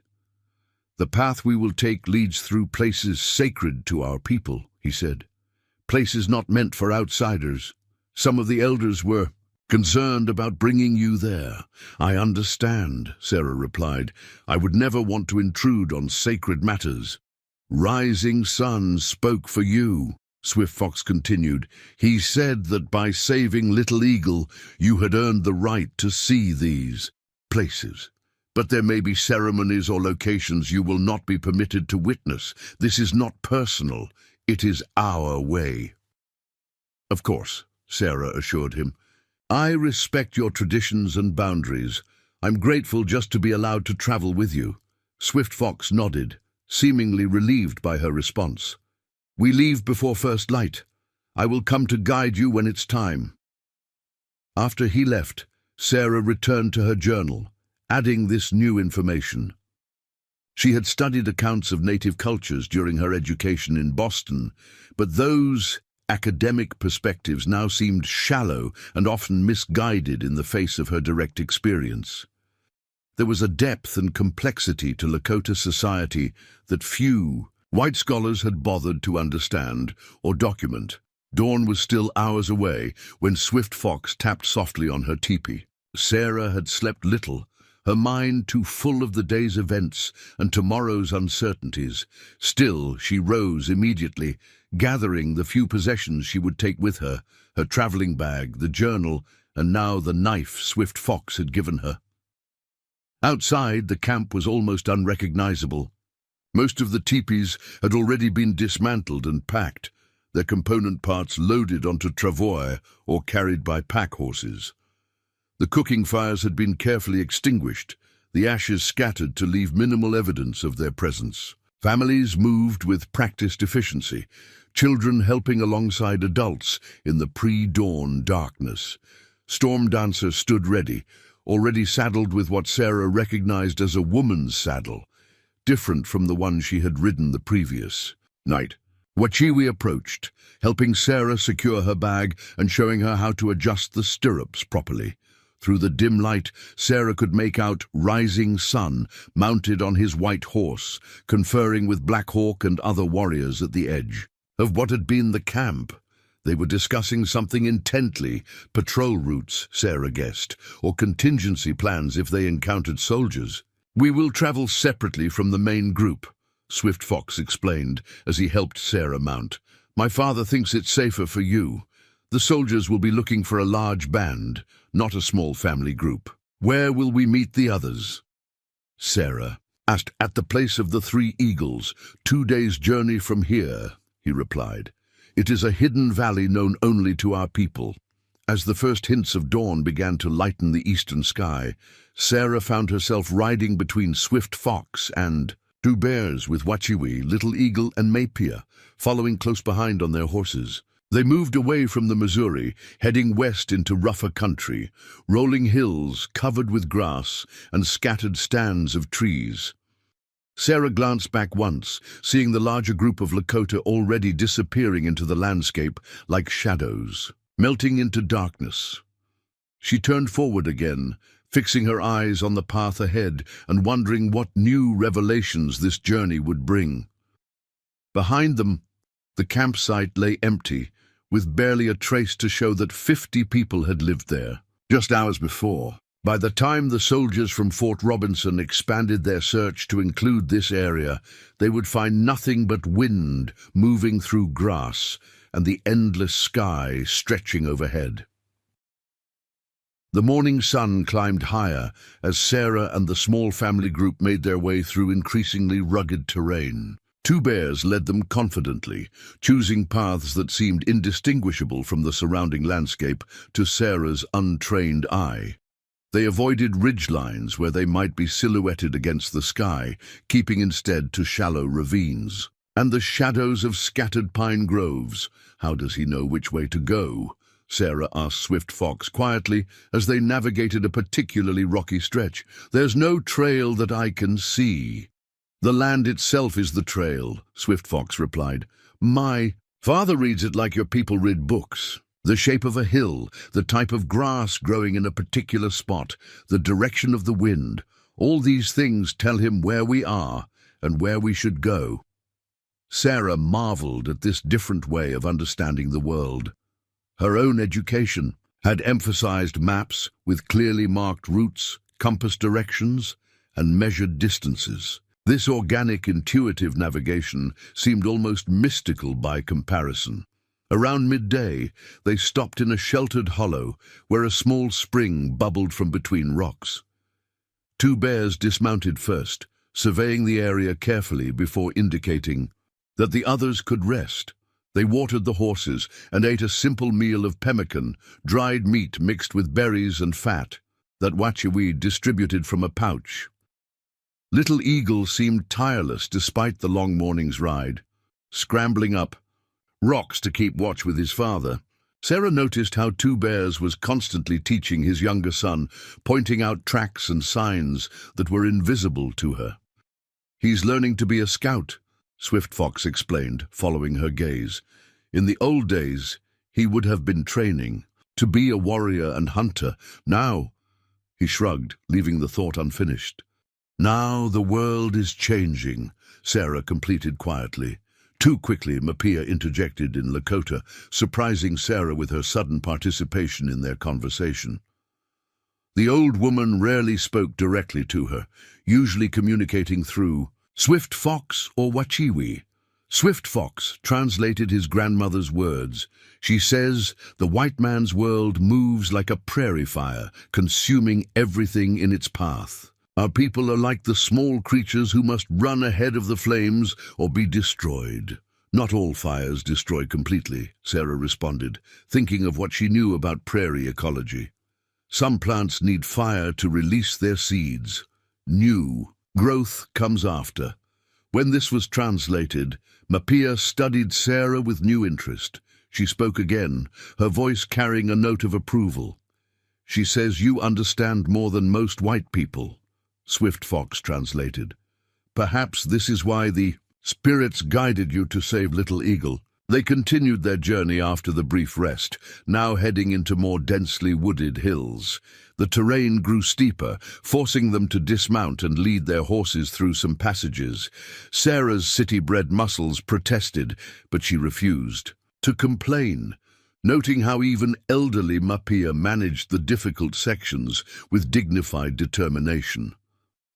By late afternoon, dark clouds had gathered on the horizon, promising rain. Two bears increased their pace, evidently seeking shelter before the storm broke. They crested a rise and descended into a narrow valley where a cluster of ancient cottonwoods surrounded another spring, larger than the one where they had rested.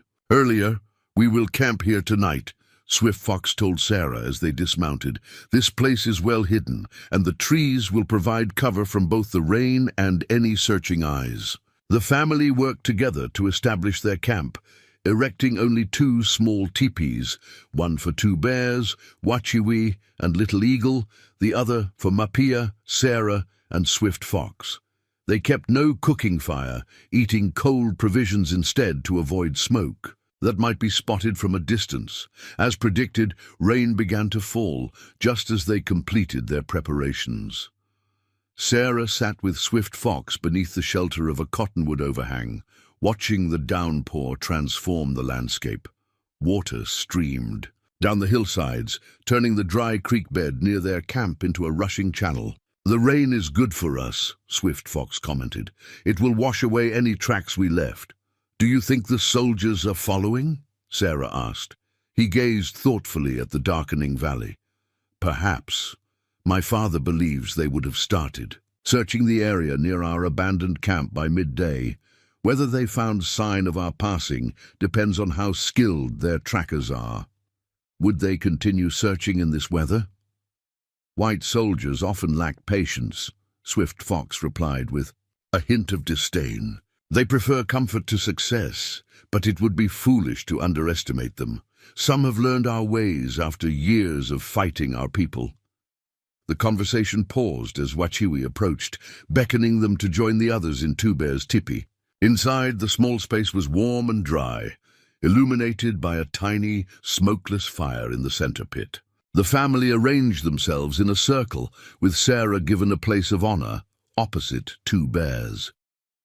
Through Swift Fox's translation, Two Bears outlined their plan for the coming days.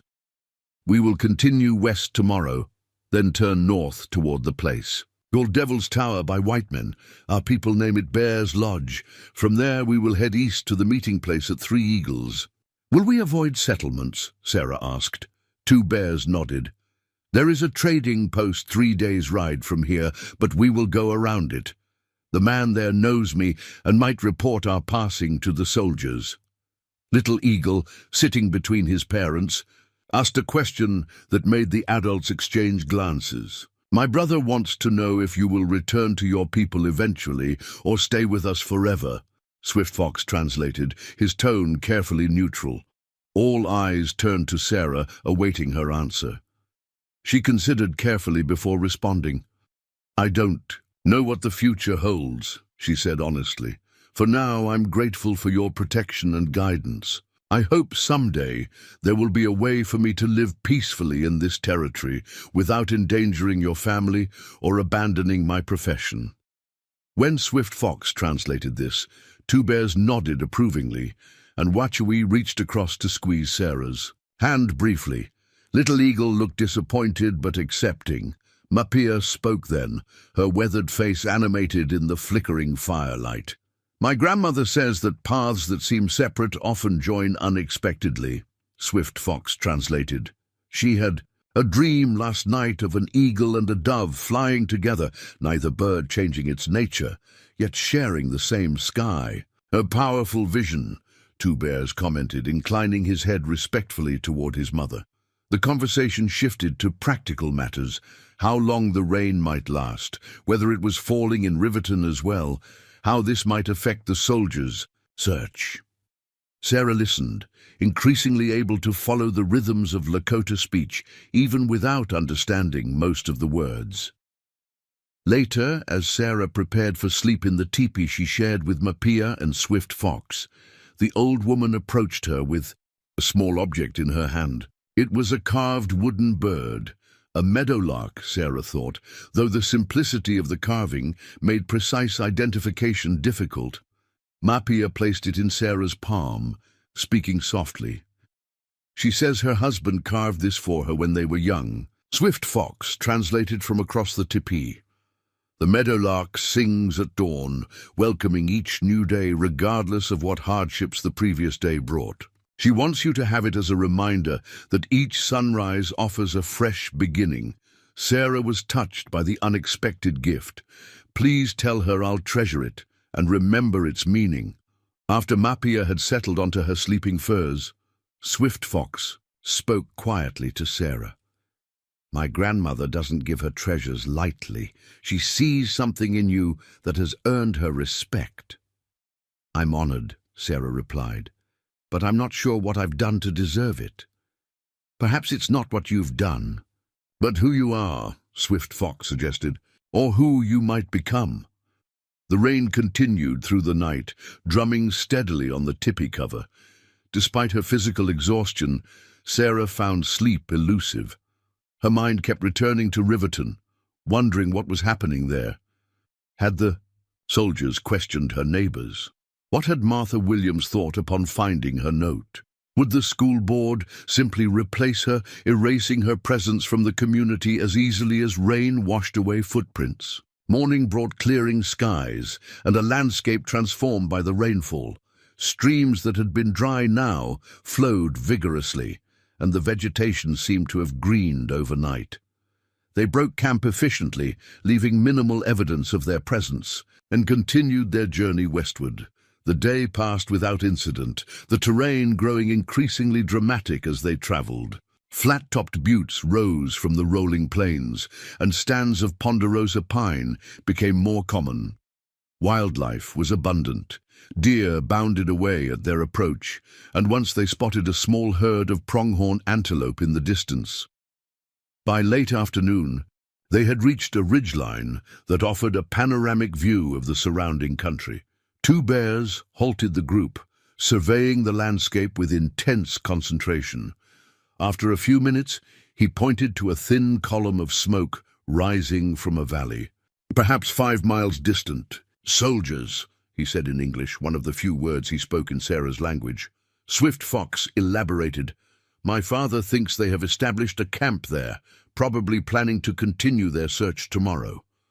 How can he be sure it's soldiers? Sarah asked. Couldn't it be other travelers? The location, Swift Fox explained after consulting with his father. It's near a main trail, but not directly on it. A position that allows observation without being easily spotted. And the smoke is too controlled for a settler's campfire. Military men are trained to keep their fires small. They withdrew from the ridgeline and made camp in a hidden draw, taking even greater precautions than the previous night. No tipis were erected. Instead, they created simple shelters of pine boughs. They ate cold food again, and 2 bears established a watch rotation, with each adult taking turns throughout the night.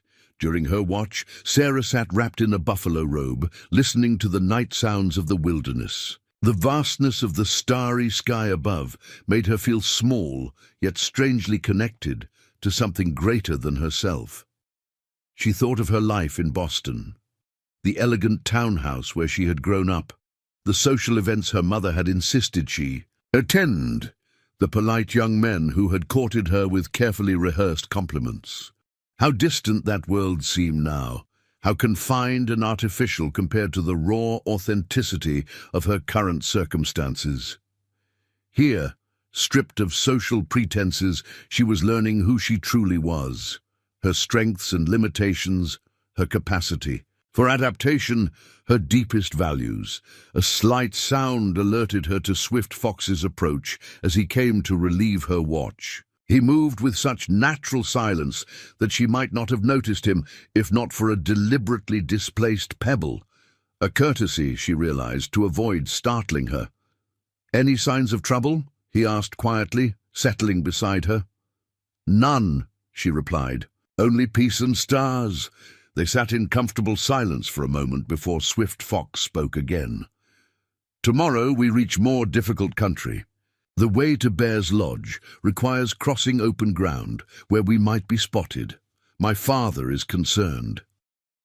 "Is there an alternative route?" "A longer path through the Badlands," he said. "It would add 2 days to our journey, but offer better concealment." "What does your father think is best?" "He believes we should take the risk and cross quickly," Swift Fox replied. "Storm clouds are building in the west again. If we time our crossing with their arrival, the reduced visibility will help shield us." Sarah nodded, trusting Two Bear's judgment. "I'll follow his lead." Swift Fox studied her face in the starlight. "You've changed since I first met you by the river," he observed. "There's a different quality to your spirit." "How so?" Sarah asked, curious about his perception.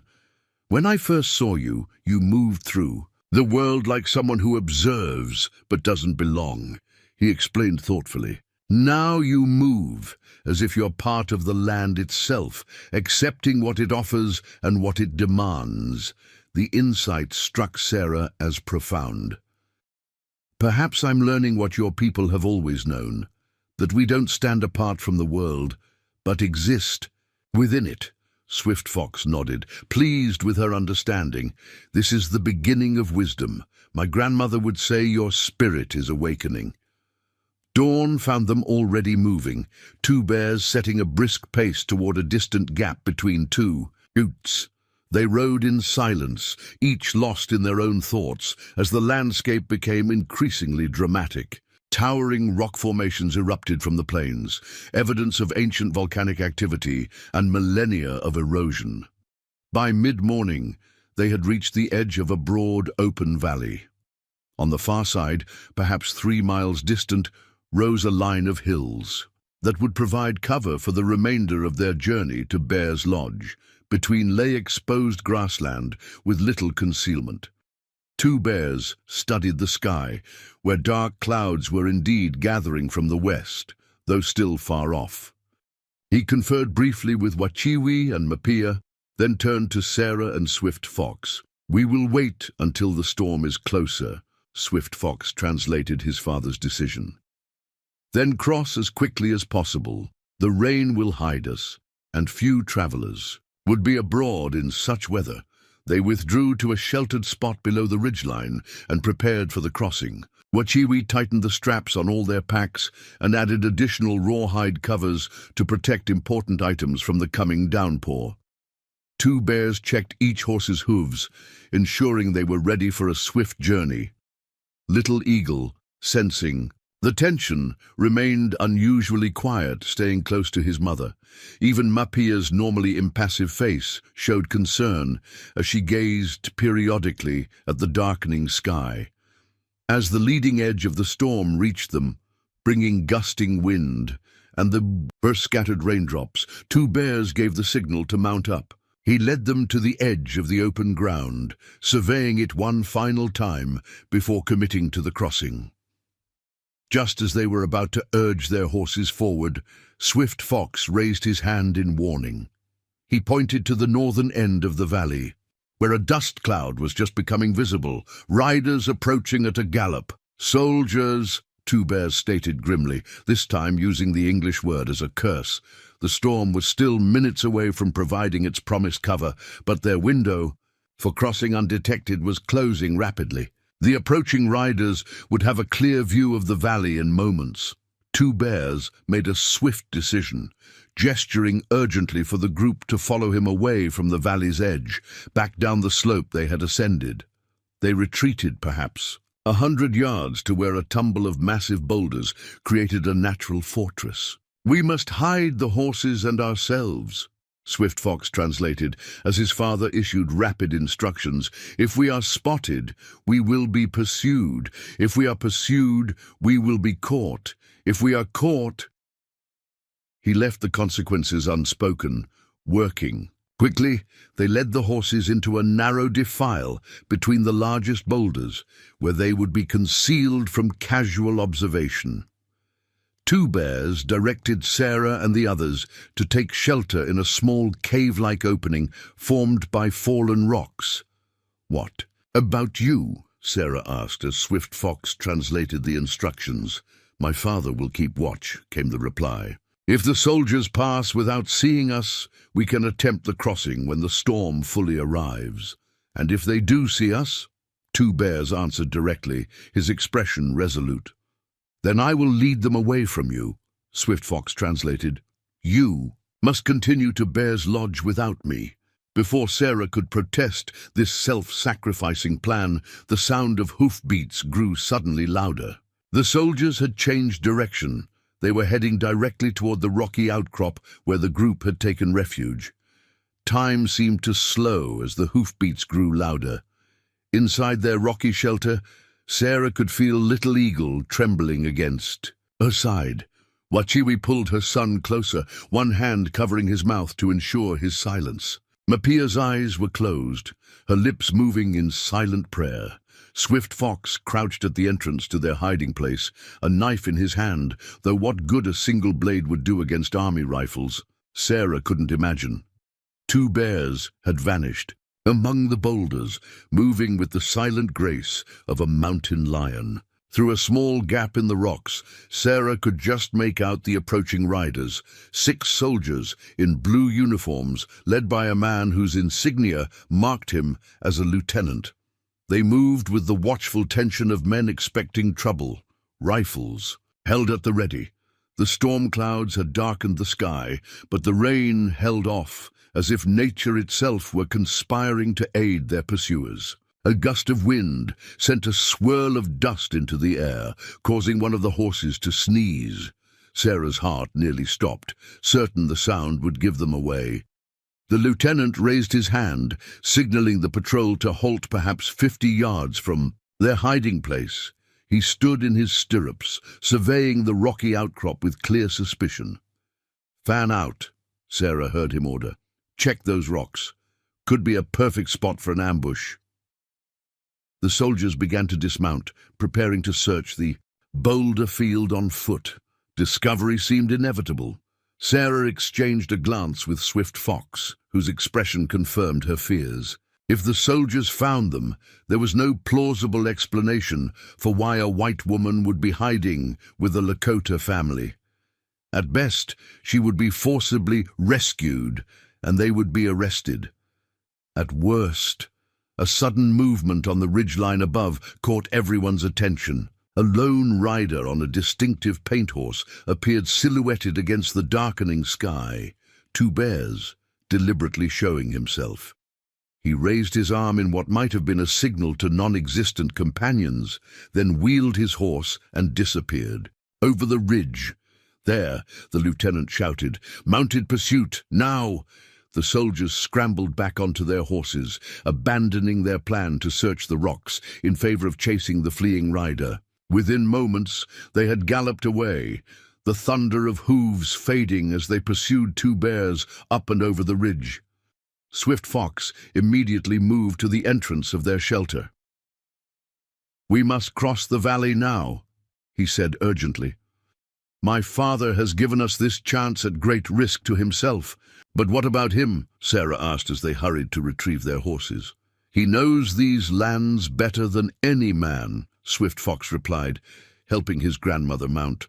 "If anyone can evade soldiers, it is my father. He will circle back and meet us at Bear's Lodge if he can." The worry on Wachiwi's face belied this confident assessment, but she said nothing, focusing instead on securing Little Eagle before her on her horse. The boy's eyes were wide with fear for his father, though he remained bravely silent. With Swift Fox now leading, they emerged from the rocks and rode swiftly toward the valley floor. The storm finally broke as they reached the open ground, rain falling in heavy sheets that limited visibility to a few dozen yards. Perfect cover for their crossing. Lightning flashed overhead, and thunder boomed across the landscape as they urged their horses to a gallop. Sarah bent low over Storm Dancer's neck, the rain stinging her face and soaking through her clothing. The mare seemed to understand the urgency, running smoothly despite the increasingly muddy ground. Behind her, Mapia clung to her mount with surprising strength for one so elderly, her white hair plastered to her head by the downpour. They crossed the exposed valley in perhaps 20 minutes, reaching the sheltering hills on the far side without sign of pursuit.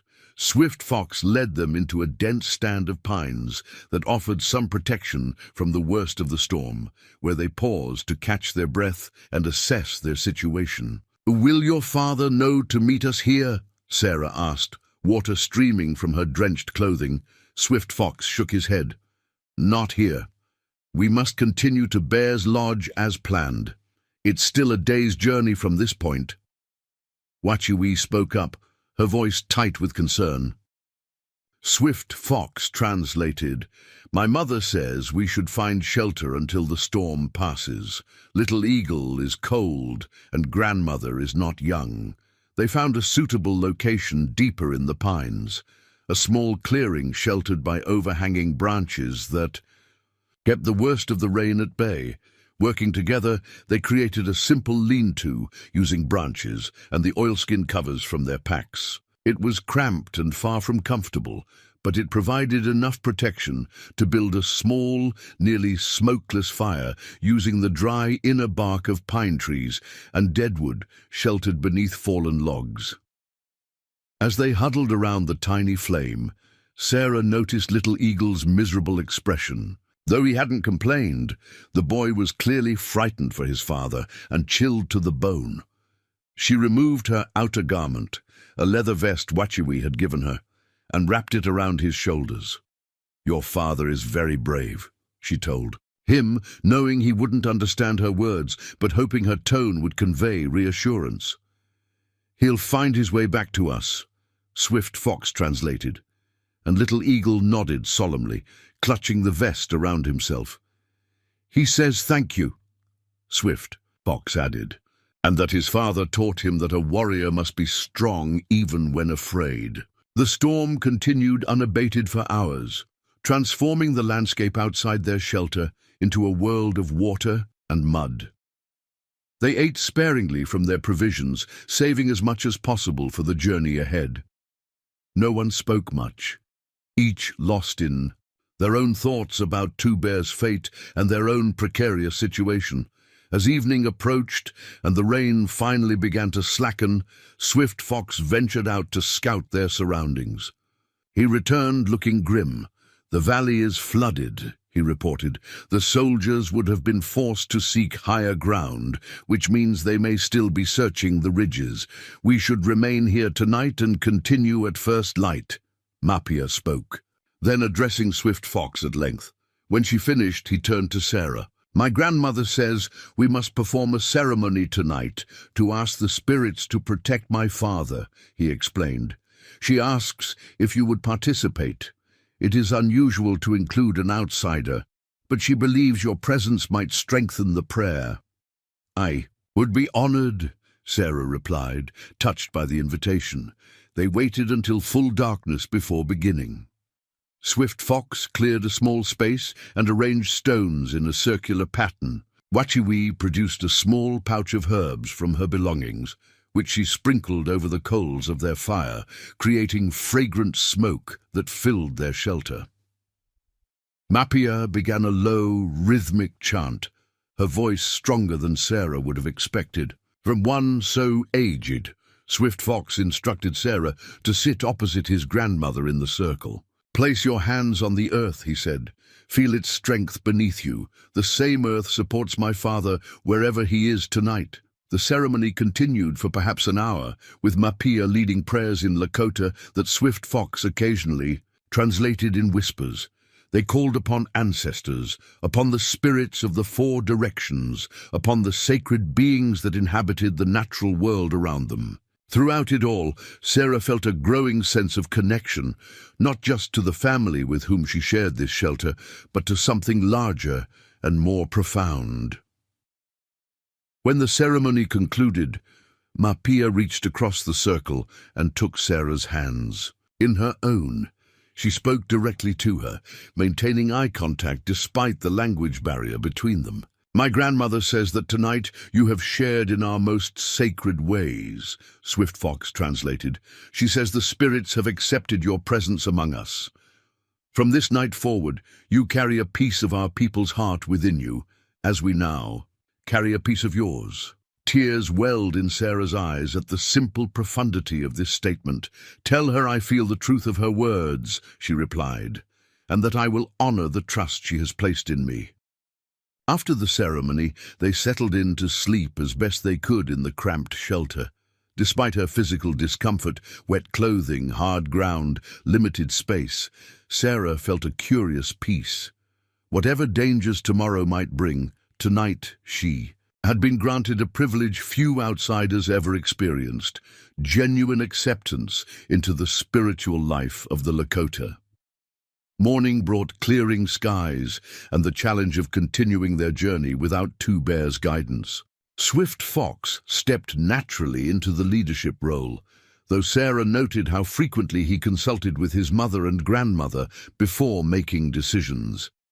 The floodwaters are receding, he announced after an early scouting expedition. But they've washed away parts of the trail. We'll need to find alternative routes in some places. They broke camp efficiently, leaving minimal trace of their presence, and resumed their journey toward Bear's Lodge.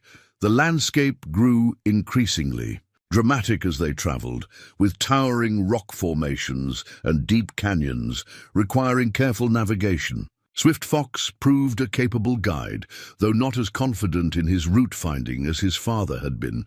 By midday, they had entered a narrow canyon whose walls rose hundreds of feet on either side. The path followed the course of a stream, now swollen with yesterday's rain. The footing was treacherous, forcing them to dismount and lead their horses through the most difficult sections. This canyon leads to the sacred ground near Bear's Lodge, Swift Fox explained, as they picked their way along the rocky path. In better times, our people would come here for vision quests and important ceremonies. It's beautiful, Sarah commented, gazing up at the sheer walls where stunted pine trees somehow found purchase in seemingly impossible locations. Beauty and danger often walk hand in hand, Swift Fox replied, gesturing toward the rushing water beside them. This stream could become a raging torrent with little warning if rain falls in the mountains above. They had traversed perhaps half the canyon's length when Swift Fox suddenly halted, raising his hand in warning. He pointed to something ahead on the path. Fresh hoofprints in the mud, heading in the same direction they were traveling. Soldiers? Sarah whispered, fear tightening her chest. Swift Fox knelt to examine the tracks more closely. No, he said after a moment. These are unshod hooves, Indian ponies, and they're very fresh. Your father. Wachiwi asked hopefully in Lakota. Swift Fox shook his head. Too many horses, perhaps 6 or 7, and they're moving together, not the pattern of a single rider. Could it be others from your band? Sarah suggested. Perhaps some took this route to the meeting place. Possible, Swift Fox conceded, though he looked unconvinced. But these tracks lead deeper into the canyon, not toward Bear's Lodge. We should proceed with caution. They continued more slowly now, alert for any sign. Of the riders ahead, the canyon narrowed further, the walls closing in until the sky above was just a ribbon of blue. The sound of water echoed against the stone, making it difficult to hear anything else. Around a sharp bend, the canyon suddenly widened into a small circular area where several side canyons converged. Swift Fox signaled for them to halt in the shadow of an overhanging rock, his expression tense. Wait here, he whispered. I'll scout ahead. Before he could move, however, riders appeared from one of the side canyons. 7 men on horseback, their faces painted with red and black stripes. They wore a mixture of traditional Lakota clothing and items clearly taken from white settlers. One wore a cavalry hat, another a settler's woolen coat over his buckskin leggings. The newcomers spotted them immediately, spreading out to block the path ahead. Their leader, A powerfully built man with a scarred face and a necklace of bear claws urged his horse forward. He spoke in Lakota, his tone challenging. Swift Fox replied, keeping his voice steady, though Sarah could see the tension in his shoulders. "Who are they?" she whispered to Wachiwi, who had moved protectively in front of Little Eagle. "Ghost dancers," Wachiwi replied in halting English, using one of the few phrases she knew in Sarah's language. Sarah had heard of the ghost dance movement, a spiritual revival among native peoples that had spread across the Western Territories in recent years. Some believers claimed that performing the sacred dance would bring about the return of the buffalo, the departure of white settlers, and the restoration of traditional native ways. The U.S. Army considered ghost dance practitioners dangerous, radicals who might incite violence. The conversation between Swift Fox and the leader grew more heated. Though Sarah couldn't understand the words, the confrontational tone was unmistakable. The other riders began to move their horses, subtly positioning themselves to surround Sarah's group. Swift Fox turned to them, speaking rapidly in Lakota. Sarah could tell from Wachiwi's frightened expression that the news wasn't good. "They are Red Hawk's band," Swift Fox explained in English for Sarah's benefit. "They've broken from the reservation and refuse to return. They practice the ghost dance and believe it will protect them from white men's bullets." "What do they want with us?" Sarah asked, eyeing the aggressive postures of the mounted men. "They want to know why we travel with a white woman," Swift Fox replied grimly. "I told them about Little Eagle's rescue and Rising Sun's declaration of friendship, but they are suspicious. They think you might be a spy." "A spy?" Sarah repeated incredulously. "But that's absurd. To men who have seen their people betrayed many times, trust doesn't come easily," Swift Fox said. "Red Hawk says we must go with them to their camp. He will decide there what to do with us." "Can we refuse?" Sarah asked, though she suspected she knew the answer. Swift Fox shook his head. "They outnumber us, and we have women, a child, and an elder to protect. We have no choice but to comply." Red Hawk barked an order, and two of his men moved forward to take the reins of their horses. With obvious reluctance, Swift Fox surrendered Stormdancer's lead, whispering to Sarah, "Say nothing. Let me speak for all of us." The ghost dancers led them through a side canyon that twisted and turned through the rocky landscape. After perhaps an hour of travel, they emerged into a hidden valley where a small encampment had been established. Unlike the orderly arrangement of Rising Sun's band, this camp had a makeshift quality, teepees mixed with crude shelters of branches, and hides, as if established in haste and with limited resources. Women and children appeared from the shelters as they approached, watching with undisguised curiosity. Sarah noted their thin faces and worn clothing. These were people living on the edge of survival, far from the government rations of the reservation. They were brought to a central clearing where a large fire pit had been dug, though no fire burned at present. Red Hawk dismounted and ordered them to do likewise. Under the watchful eyes of his warriors, they were instructed to sit on logs arranged around the fire pit. Red Hawk paced before them, speaking loudly enough for everyone in the camp to hear. Though Sarah couldn't understand his words, his theatrical gestures and the reactions of the onlookers told her he was building a case against them, or more specifically, against her. Swift Fox occasionally attempted to interject, but Red Hawk shouted him down each time. Finally, the ghost dance leader pointed directly at Sarah, his voice rising to a crescendo. "He says you represent everything that has destroyed their way of life," Swift Fox translated quietly. "He says your people broke every treaty, stole their land, killed the buffalo, and now seek to erase their very existence.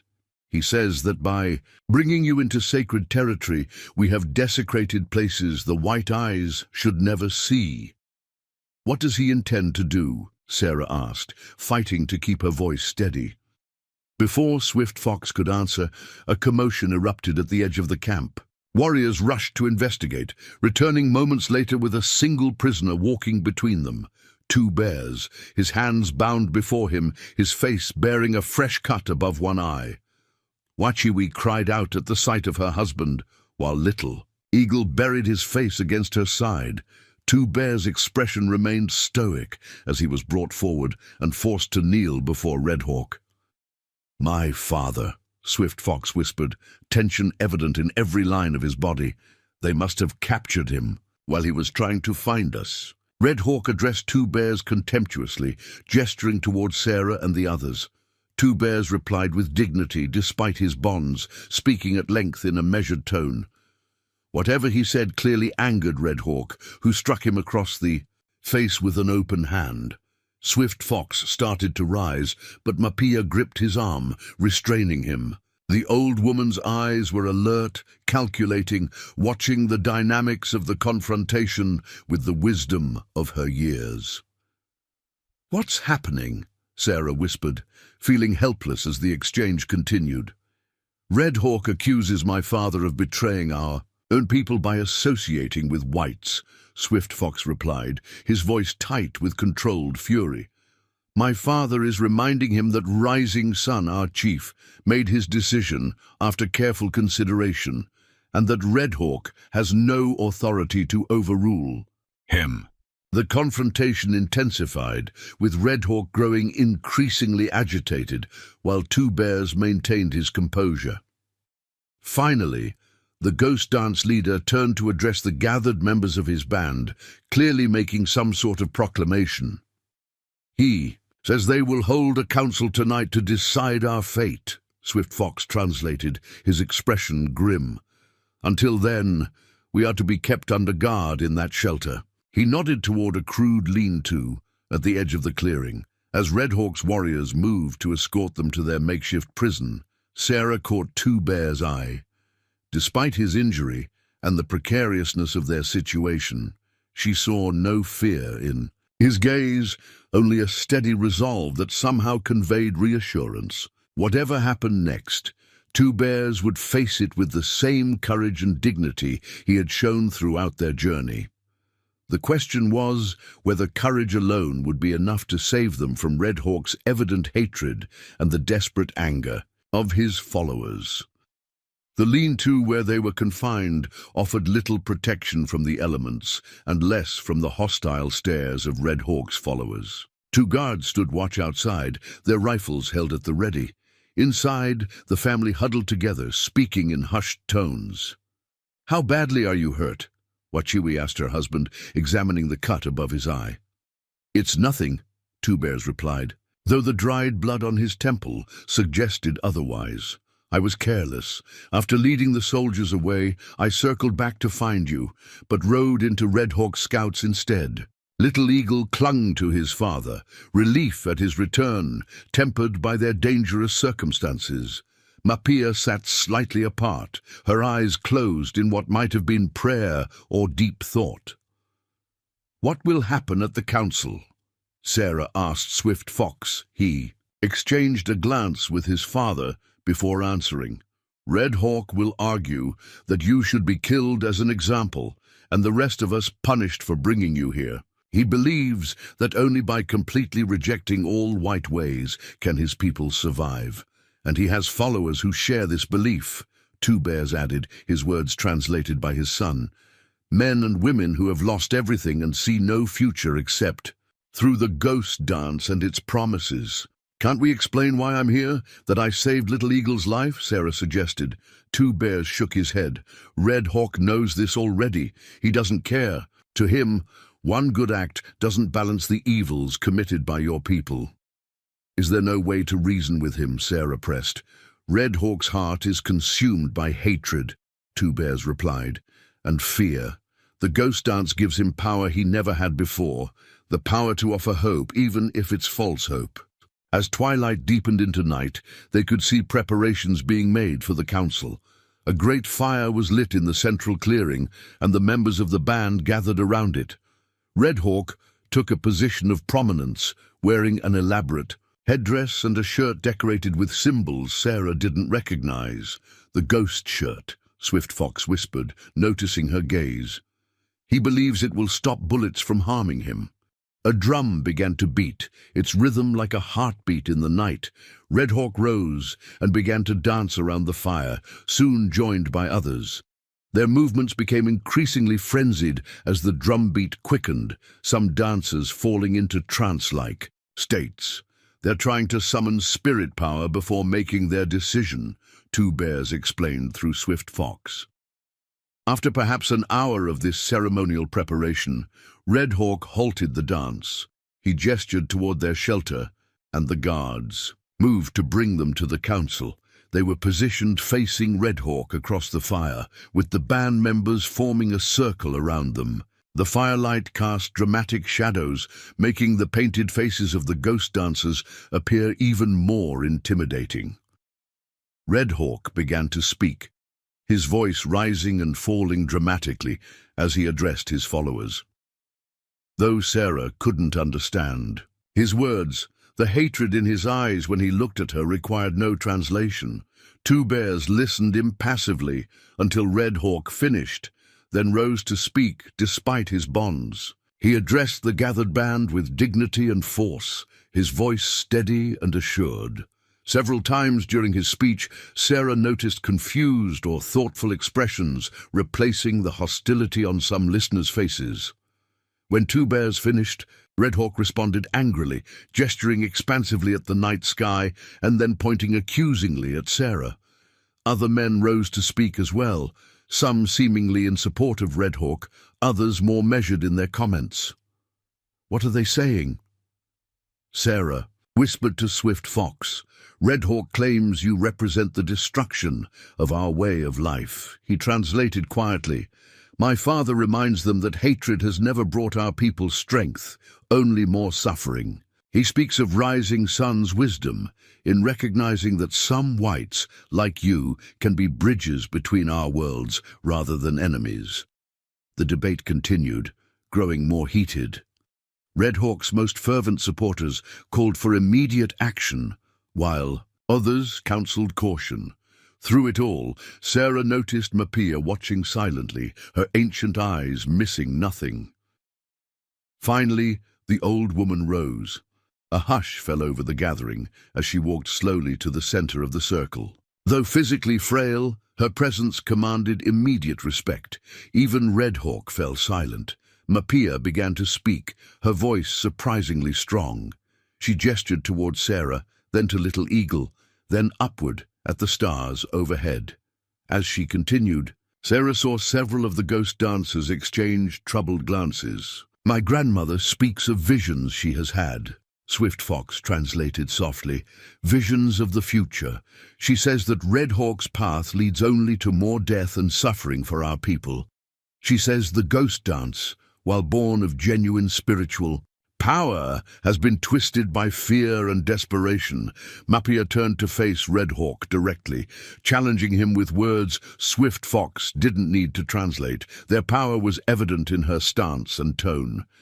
The ghost dance leader seemed to physically diminish under her steady gaze. "She's reminding him that she was a respected medicine woman before he was born," Two Bears murmured, "that she has earned the right to be heard." Mapia concluded by approaching Sarah and placing a weathered hand on her head in what was clearly a blessing. Then she returned to her place beside her family, her message delivered. A long silence followed. The fire crackled, sending sparks toward the star-filled sky. Red Hawk stood frozen, clearly struggling with the challenge to his authority. Finally, another elder, a man whose face bore the deep lines of one who had seen many winters, rose to speak. "That is Grey Wolf," Swift Fox whispered. "He is respected even by Red Hawk." Grey Wolf spoke briefly but forcefully, then turned to the gathered band members, apparently asking for their thoughts. One by one, they called out responses. "They're voting," Swift Fox explained. "Grey Wolf has proposed that we be allowed to continue our journey unharmed, but that you must swear never to reveal the location of their camp to white authorities." When the impromptu vote concluded, Grey Wolf approached Red Hawk, speaking to him quietly but firmly. The ghost dance leader's face contorted with suppressed rage, but after a tense moment, he gave a sharp nod. Grey Wolf turned to them, addressing two bears in Lakota. "He says we will be freed at dawn," Swift Fox translated. "We must leave their territory immediately and never speak of finding them here." "What about Red Hawk?" Sarah asked, noting the man's barely contained fury. "He has been overruled, but not convinced," two bears replied grimly after Swift Fox translated. "His pride is wounded.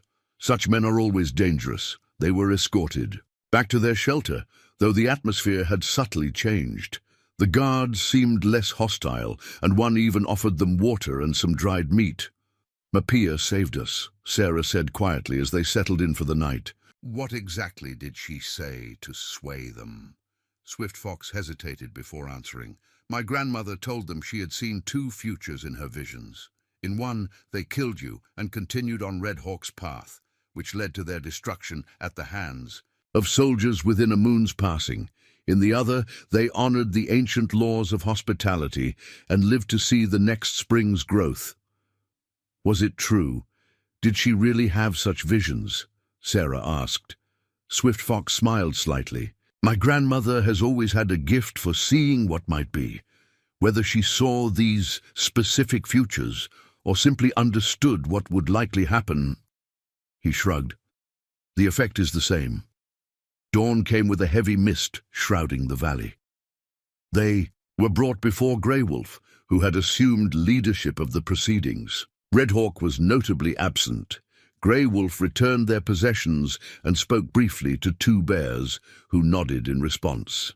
"He says we must leave now," Swift Fox translated. "They will provide an escort to ensure we exit their territory safely, but also to make sure we don't linger or observe more than necessary." As they prepared to depart, Sarah felt compelled to address Grey Wolf directly. "Thank you," she said simply, meeting his eyes. "I understand your caution and respect your decision." When Swift Fox translated her words, the elder's weathered face softened slightly. He replied with a brief statement. "He says you have an unusual spirit for a white woman," Swift Fox translated. "He hopes you will use your understanding of our ways wisely when you return to your own people." They left the Ghost Dancers' camp under escort of 4 warriors, riding northward through twisting canyons that gradually opened onto rolling plains. By midday, they had reached a distinctive rock formation shaped like a crouching bear. "This is their boundary," two bears explained through Swift Fox. "From here, we continue alone to Bear's Lodge." The escort departed without ceremony, leaving them to make their own way. As they rode toward the distinctive silhouette of Bear's Lodge, visible on the distant horizon, Sarah reflected on all that had transpired since that fateful day by the river. In saving Little Eagle, she had set in motion events that transformed her understanding of herself and the complex world she inhabited. 2 days later, they arrived at the place of the 3 Eagles, where Rising Sun and the main band awaited them. The reunion was joyous, with much embracing and excited conversation. Sarah was welcomed as if she were a long-lost relative rather than an outsider who had joined them only days ago. That evening, as they sat around the council fire, Rising Sun listened intently to 2 bears' account of their journey, including their encounter with Red Hawk's band. When the tale was complete, the chief turned to Sarah.